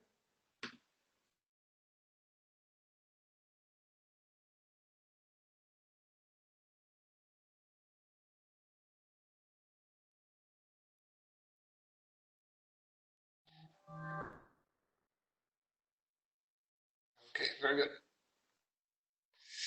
And this is why we also had that session of MSI Appetite, because we are looking at maybe introducing that integration in Rust 19. So Rust 19 is targeted for 2021. The features that we are seeing here are very draft, right? We can choose what features would fit better in what release. In 19, our target was to continue with our cloud story, and this time add integration with AWS, starting with EC2s for RD session hosts. That allows us to provision RD session hosts on AWS. We will have a focus on AI, right? We are currently working on a project that will help us to identify any anomalies, okay, that happens in a Rust environment. For example, there were too much printing happening from a user side, so we flagged that, or could also help with cybersecurity threats, maybe different connections that usually at that particular time were not accounted for. We're also looking at also in introducing something similar to troubleshooting as a service, where a report can be created and then uploaded as well. And automatically this cloud service will give the administrators, customer, an idea of what is or could be the problem. We're looking maybe at an intelligent or smart access scan. So endpoint analysis. Do I have my antivirus definitions up to date, based maybe on the device, if it's part of the domain, if it's outside the domain, am I going to allow access to this particular resource or not? In the meantime, I had a discussion as well, a short discussion with Samuel. There was a use case where during COVID-19 as well, customers wanted to block a specific Windows operating system version, maybe to try to keep up with the latest updates. And that's something that we could add over there as well. Also looking at adding an ability to select a preferred app launch method, or configure rather an app launch method per application, per resource published. So when you have a list of resources, say you are on the HTML5 client portal, today you can either launch using HTML5 or using native clients, all the applications. But if you specify this per app and also have the ability not to use just HTML5 client or native client, but also maybe use local available applications. So I'm just making those local applications available in this portal. We'll obviously continue building on the web admin portal, so that will move the remaining functionality of the desktop console to that portal. We want to make sure that we provide the unified client experience amongst all clients. We'll be looking at image versioning. So this is important. We talked about reducing the amount of templates of images today, and with a attach that could be helpful. Today we're still missing the version ability of images, so maybe that is something that we need to look at. And also add the multi-NIC support for our VDIs. Access to local apps, it's like server to client redirection. Today you can redirect mail or specific URLs to be opened from the client. This is something I know we discussed in the past as well, but Silvio did mention this a couple of times. We think that this is important, especially if customers come with their own OEM office installed on the clients, but they have a published document on the remote side. Email-based connection discovery, making it even easier for users to just put in their emails and connect to their RAS environment. Auto-scaling, but this time, rather than RDSH on VDI, let's focus on the gateways and groups of gateways. So you can even shrink the infrastructure smaller and auto-scale the access layer as well, the gateway. JLV scalability will try to add more scalability to our load balancer appliance. Let's encrypt integration. This is an idea to make it easier for maybe SMEs to manage and maintain certificates, free of charge, that are automatically renewed after 3 months. Imprivata and YubiKey support from Yubico. These relate to security. We've seen Imprivata quite popular from the NHS part and healthcare. YubiKey became more popular, I would say, recently. Would like to support this or explore supporting this as a smart card, authentication. Multiple MFA providers per site as well. So in this version, in RAS 18, we had introduced the same type radius, right? But you can have HA radius. This time we'll talk about completely different providers. We had requests from customers, maybe they want to provide the specific MFA for a certain group of customers. Maybe they're also showing as being presented as different customers, or maybe this is used for migration. On the 20 side, same cloud story continues, and this is one of the reasons why we have removed the stale hypervisors essentially. So we're looking at Google Cloud integration. Moving to services, trying to reduce the footprint even more, maybe looking at the gateway or PA as a service as well. Integration with ITSM, ServiceNow. How often do you encounter this? What would you think is the value on this? GSLB, of course, we are looking at even tackling larger environments. We have seen this already today, so we are on the right track. Audio video redirection, of course, it depends with our Microsoft work together. Best practices analyzer, so it can actually go through, I'm not sure if you remember the Exchange best practice analyzer, right? It goes through the configuration, make sure that everything is configured as based on best practices. RAS managed upgrades is very interesting, where because we have now groups of gateways, we can actually have the ability to just click a button and you upgrade the RAS environment, automatically trying to mitigate any downtimes. So RAS itself would, for example, drain certain machines, offload users, load balance users on different gateways, on different session hosts. When those machines are free, then we can carry out the upgrades. So it is fully automated and managed. Best client connection path, proximity-based app launching. These are all in line with the GXLV, looking at distributed and bigger environments as well. Self-service password reset can be something very useful to our customers to reduce the IT overhead, which is one of the pillars as well of RAS, as you know, trying to make it as simple as possible. Relating to security, watermarking, session recording. We're not convinced on the session recording part, but we're here to hear your feedback. Remote PC for Mac or remote Macs. Actually, this is quite interesting from the education vertical, when we have been requested to analyze the ability to gain remote access to Mac OSs, and even something that we've seen as well in COVID-19 situations.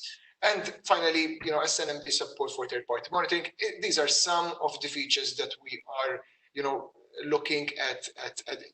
So as you see, it's cloud, it's AI, it's automation, security, essentially trying to move as well and to build on what we had already, but also move to tackle even larger organizations. And actually get a bit of your feedback on these features and also other features. Would like to launch a very short survey. It's a 5-minute survey, 7-minute stops, right? I'll copy that URL in the chat as well. You can use your phones, use the barcode, and it takes you directly to the survey. And once you complete the survey, then we can actually see the survey results together before going to the final topics of summary and closing the session as well. Let me copy.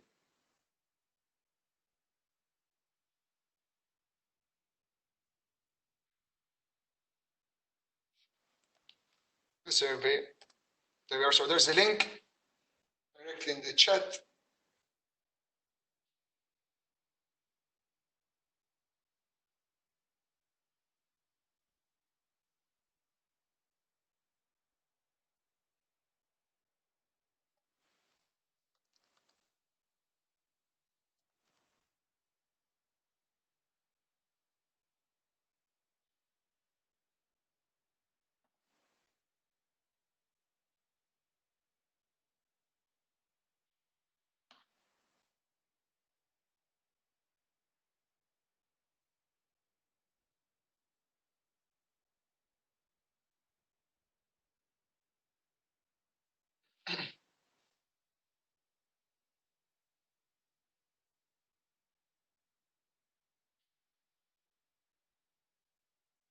If you have any issues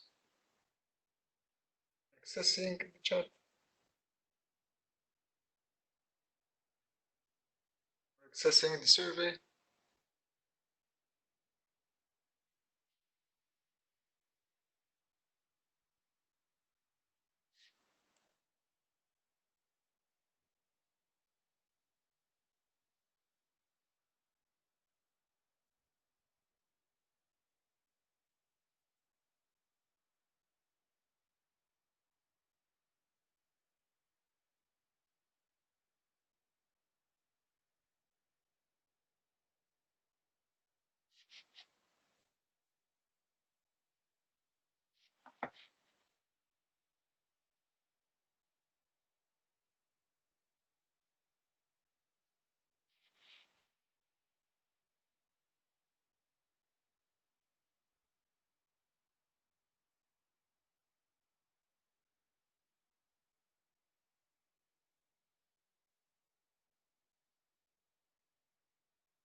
It's super focused on the survey at the moment.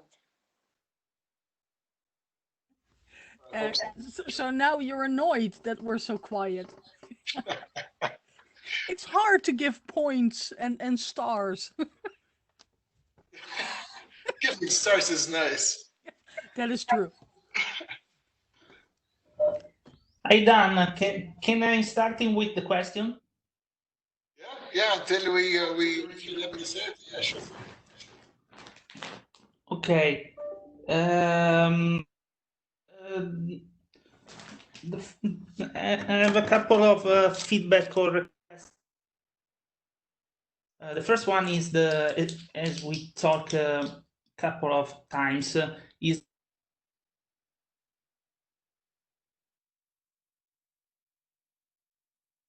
credential every time for the user when they create a new connection. Obviously, the integration with for the authentication as well. And the other request is if there is a way to create some connection profiles. What I mean is, for example, I have I have 3 different. Silvio, the line is not.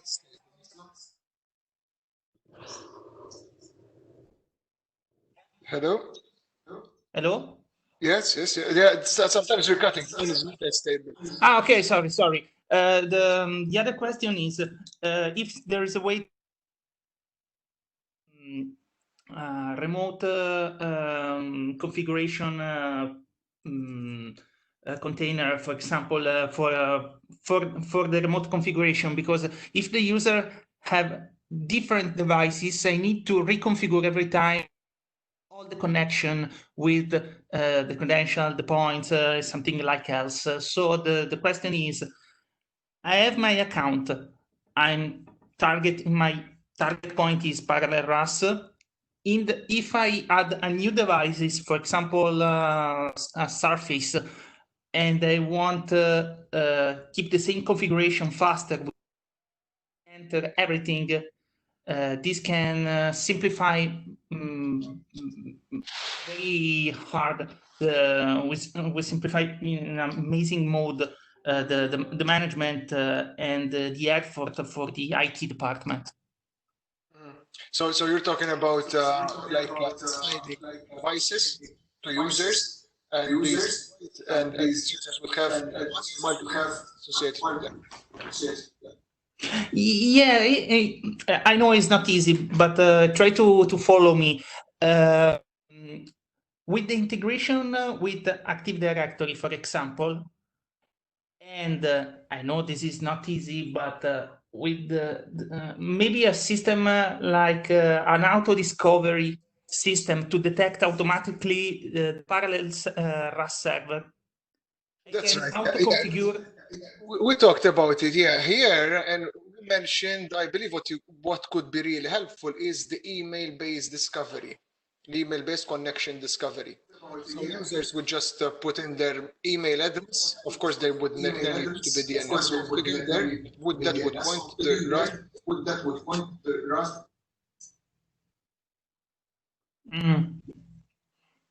So it is what we are thinking to even make it easier for administrators to configure, apart from the okay, makes sense. But invitations, it's email-based discovery. Yeah. Okay, makes sense. But you introduce the single sign-on just to avoid to reinsert username and password. Yes, that's right. So single sign-on on this is already available, but back to your first question, single sign-on to it. What we are looking at is getting that token issuing. So after that, then we can explore actually using that token to fully authenticate. Of course, we have, from when we started talking, we focused on the authentication part, on the SAML, right? But in this version, actually, RAS 18 will be able to to retrieve an Azure AD authentication token. So maybe we can use that as well to export with Azure AD directly. That's something that we need to look at. Okay, but don't forget the classic Active Directory scenarios. Of course, for sure, those will remain. And even when we add this type of integration, there will be a period where you will export the leaf Azure Active Directory will still be priority, at least for the short in the short future. Yeah? Okay. Thank you, Silvio. In the meantime, there's I see responses here. We only have 3 responses already submitted. Not sure. I mean, I know it's a bit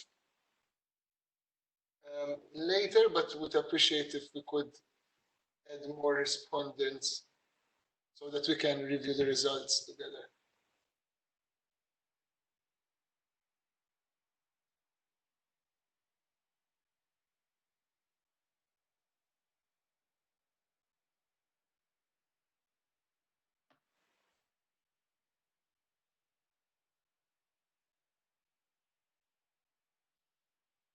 Right, I'll give it another 2 minutes to complete. Okay, and then we'll proceed accordingly.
Oh, very good. Okay, now I refreshed and have 8 respondents.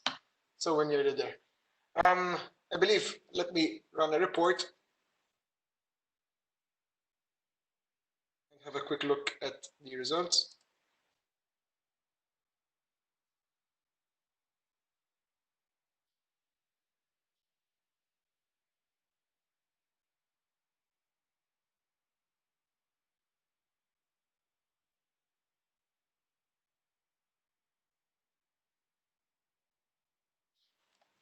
All right, so report is in. Thank you very much for your participation. We had today around 11 out of 14. At the moment, we have, I believe, 10 online, right? 8. You might want to refresh. I just hit submit. Okay. Okay, I think it counted it. Cool. Let me try to refresh again.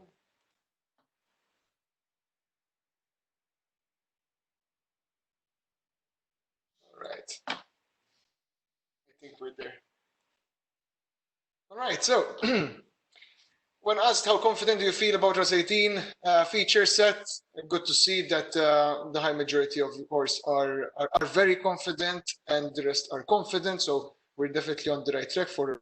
We believe that it is one of the most, one of those features, one of those releases that has quite a rich feature set as well. When asked with regards to top 5 features, that we look at the RAS 18 that from your opinion would drive the most interest and value to the market. And here, see that profile containers of FSLogix is first. It's followed equally by automated image optimization and UX evaluator, mid-fast session details. And then on the third/fourth place, we have the unified WVD integration. Quite interesting results here. It's surprising, in my opinion. It is surprising to see WVD on the fourth place, while the FSLogix profile containers and WVD, I was thinking that they will be quite close to each other. However, yeah, UX evaluator makes sense, of course.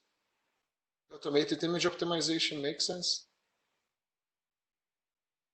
This is also something quite interesting as well, with respect to how many customers that you can actually affect would be different than WVD, of course. If anyone would like to comment or add any points here, feel free, please. But the good thing, obviously, these are all the ones that are part of the what we call the wow features, the top features. Power management is quite high as well, same as web admin portal.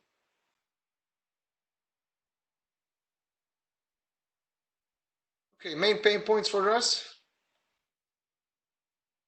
WVD is key limitations, something is about integration and security. Something is missing about integration and security.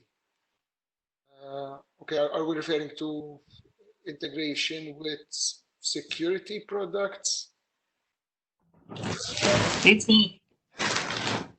Okay, so Integration for me is the Azure Active Directory, the Active Directory single sign-on, multi-factor authentication with Azure Active Directory. This is what I really think that is missing. Probably 2 years. So I know that you have a bunch of features to integrate. You have an amazing roadmap. I completely understand. But some feature, from my point of view, should be also present. As I said, the integration with Active Directory for the single sign-on and the Azure Active Directory are the main point to simplify many things for the management and to simplify the automation also. Yeah. Because with Autopilot, I can deploy a machine with all the softwares, all the configuration, everything, but I'm not able to configure or to set the RAS configuration because I need to open the client, insert the remote server, the username and the password, just because the end user knows only their PIN, not the password for security reasons. That's right. That's right. It's end to end. We have to look at it from the exactly. Exactly. Yes. A valid point there. And I really appreciate the point. Silvio? Remote server in the future because is a great point for Office, but also for the CAD software. And because right now we are working with the customers that really involved in parallel RAS, but we need to modify some software to avoid the usage of Microsoft Office because the work and remotely. The point is, we session house machine. Okay, we can do this because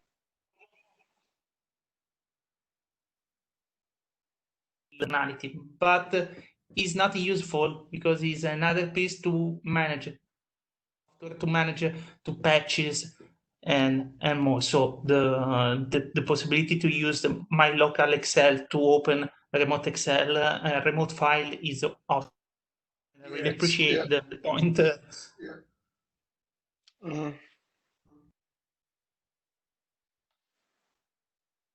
Yes, Silvio, and that's why we're considering that, of course, for future as well. Of course, it will always be data, and applications should always be next to each other. But there are situations here that could also be more efficient, sort of from a cost perspective, that one could consider. Yeah. All right. Thank you, Silvio. Let's move forward. Dependency on RDP. This is quite interesting as well. I was in the AVC sessions last Friday and Saturday, and yeah, and Gundarev did put forward like the protocol war is over. The dependency of RDP from a performance point of view, we've seen that RDP has improved a lot. What we have today is the addition of virtual channels on top of it. But yes, it's a protocol that is owned by Microsoft, and we are making use of that today. Nothing really. Simplicity in terms of pain point simplicity. We try to be as simple as possible. That is one of our pillars, so we try to continue to do that. No direct pain points, still hard in order to convince customers to move away from Citrix, for instance, and try less no solution.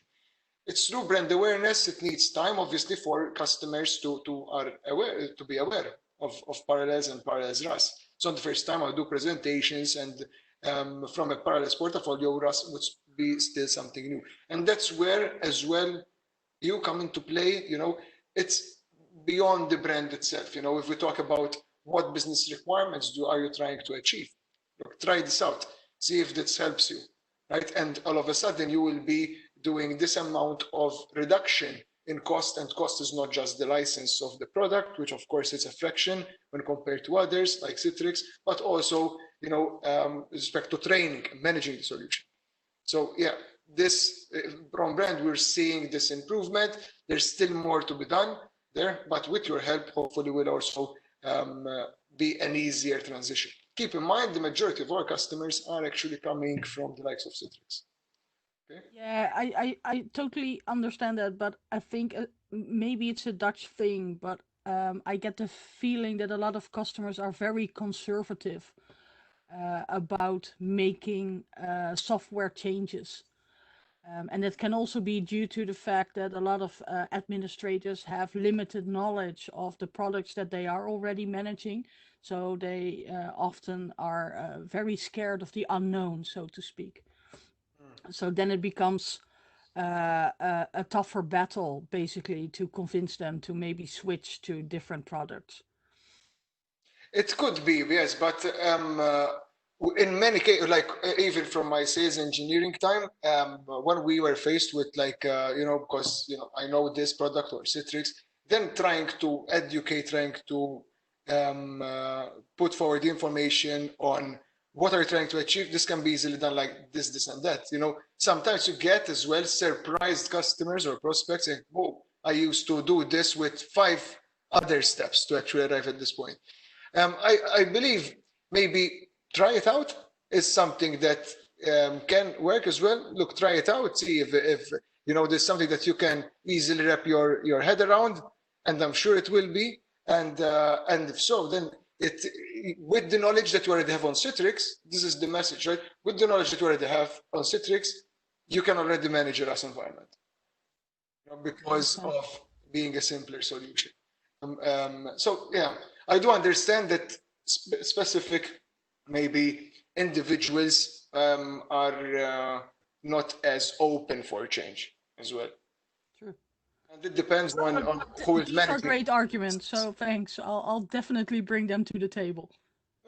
Yes, yeah, but yeah, we also identify, for example, who is actually driving the business itself, right? So sometimes you have like pushbacks from the technical people, but then obviously from a business point of view, as long as you fulfill that business requirement, then it's a no-brainer. Let's try it out. Let's move forward. That's something sometimes as well that one could explore. But yeah, definitely in terms of brand awareness, there are on a different pages as well. Collisions with FSLogic's GPPs is going to be an issue. I would recommend pushing GPPs towards GP management to NOU instead of allowing the collisions. Okay, so we're talking about FSLogic's pre-configured from GPOs. All right, this is something that we need to run tests and see how we can, mitigate such collisions. All right, future features. I'm not going to go in each and every one, but looking at the largest counts. So we have preferred launch method. It's pretty. It's a score of 8. Session recording. It's quite low, yes, as expected. Secure client gateway as Azure service. It's pretty high over there. I would say that is the top one so far. Access to local apps, pretty good. GSLB, FSLogic's, I think we have a consensus here on the MSX app attach. Unification, modernization of clients, definitely over here. We also have the admin center to manage RAS environment. A question, do you see the admin center being quite used today?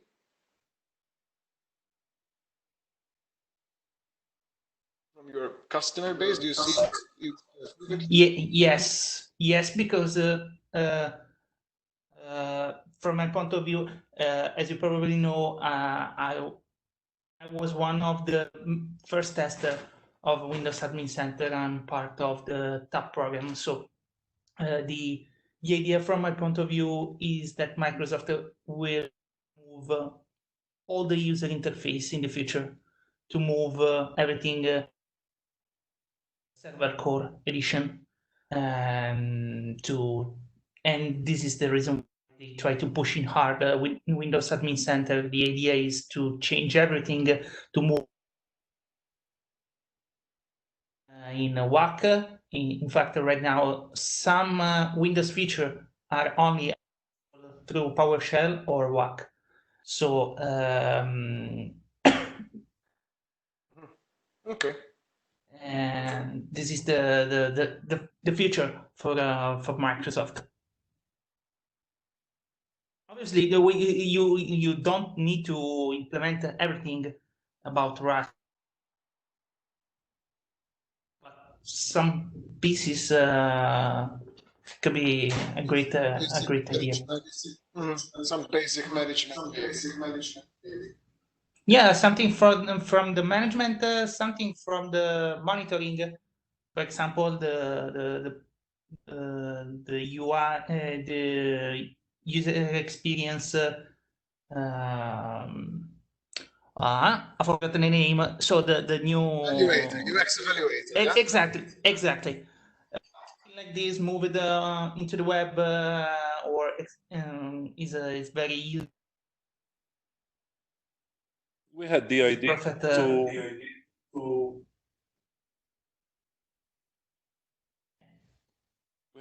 to implement the new web console as an admin center plugin as well.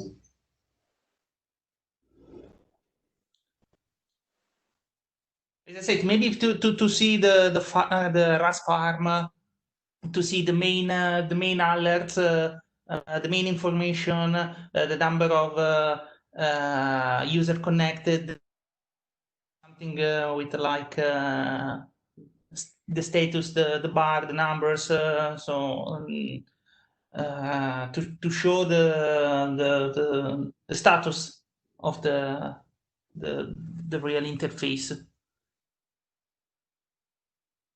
Why not with the drill down to open your web portal if you need more information, for example. Yes, that's something that Alex did regards to the web admin center to see if it's actually so it's something that it's more it would be even more important, as we're saying here. All right, let's proceed. Session collaboration. Yeah, it was scored quite high. Best practice analyzer, not bad. Self-service password reset, was scored high as well. So we'll obviously go through these and review internally as well. Some other features that you would have suggested. These are covered in the session. Okay, very good. Allow option to auto start personal assigned VM from within the Rust client. Auto start a personal assigned VM specific. Okay, so we're talking about the WVD maybe environment or dedicated one-to-one VMs. If it is persistent, then we should be able to auto start that VM. Single sign-on Azure integration, profile roaming. I believe I know who put this forward.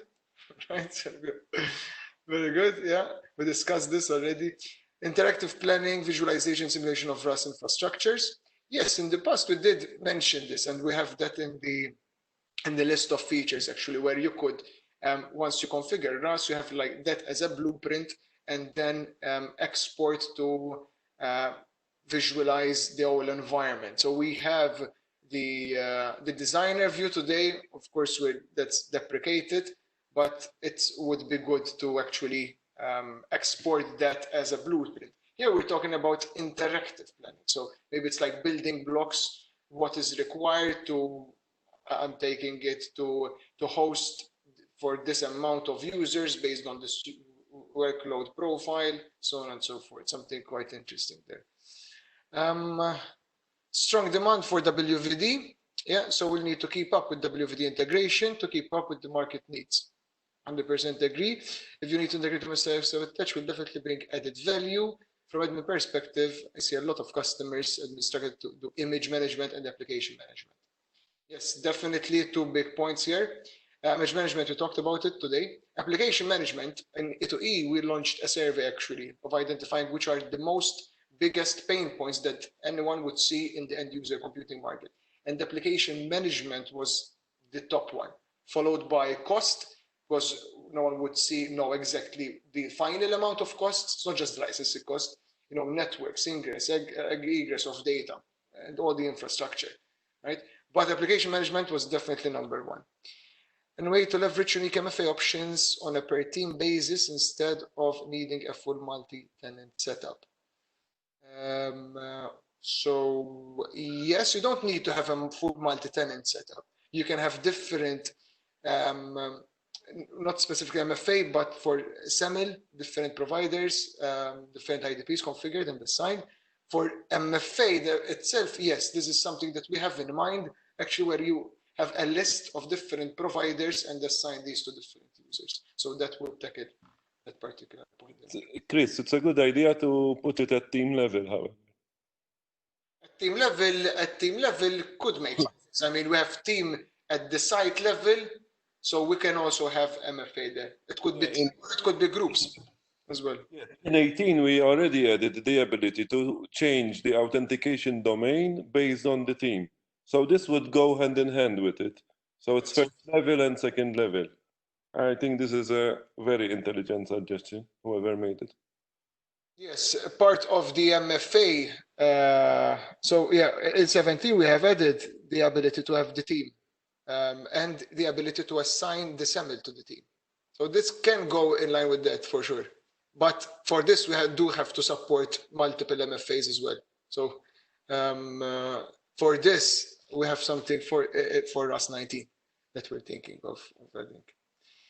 Thank you.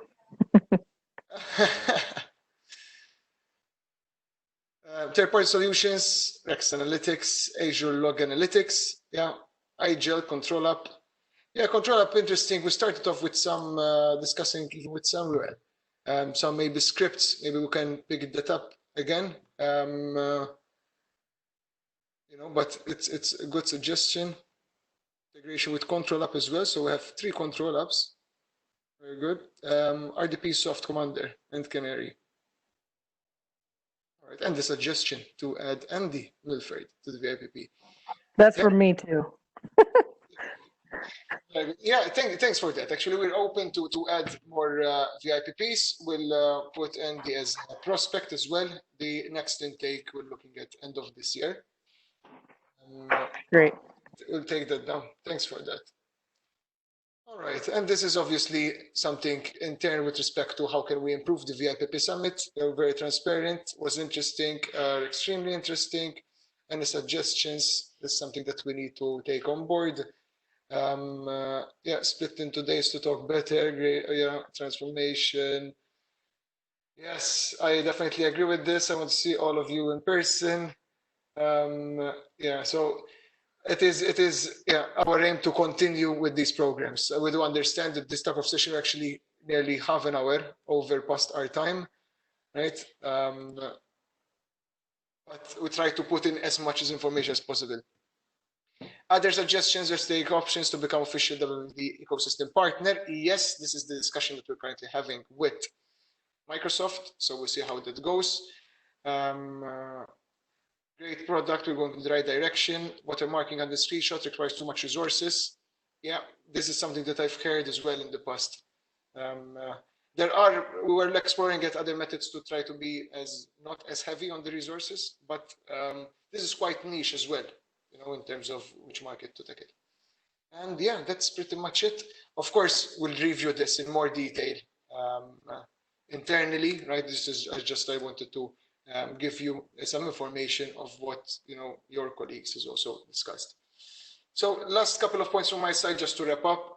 We talked about RAS 18 releases, main features we mentioned there, and actually pretty much in line with what you've seen as main features. We talked about RAS 19 and beyond as well. From a VIPP program point of view, the participation is obviously very important. This is alive because of you, right? Because of your participation. We will go to private and public previews, so your participation there would be super awesome.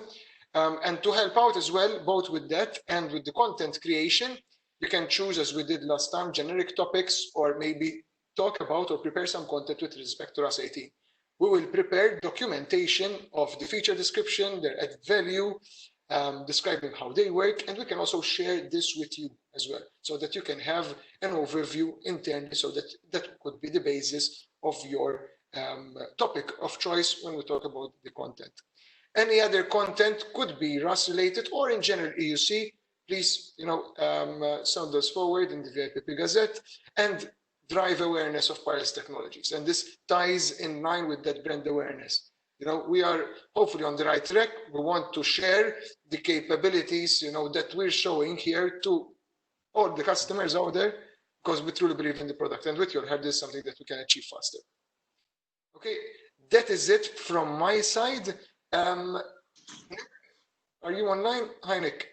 Yeah, thank you very much, everybody. Just Chris, you wrapped it up perfectly. We really value your feedback, guys. Thank you for being with us. Thank you for dedicating your time.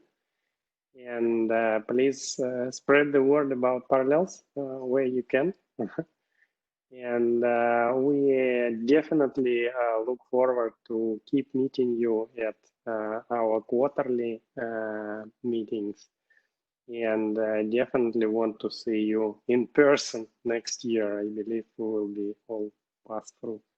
And definitely stay healthy. And everybody around you, be healthy. That's the most important thing. Thank you very much. Thank you, everyone. Have a good evening or good rest of the day. Yeah, thanks very much for organizing. Thank you this. so much. I really enjoyed it. Thank you, bye. Fantastic. Thank you, bye. Bye. Great day. Bye-bye.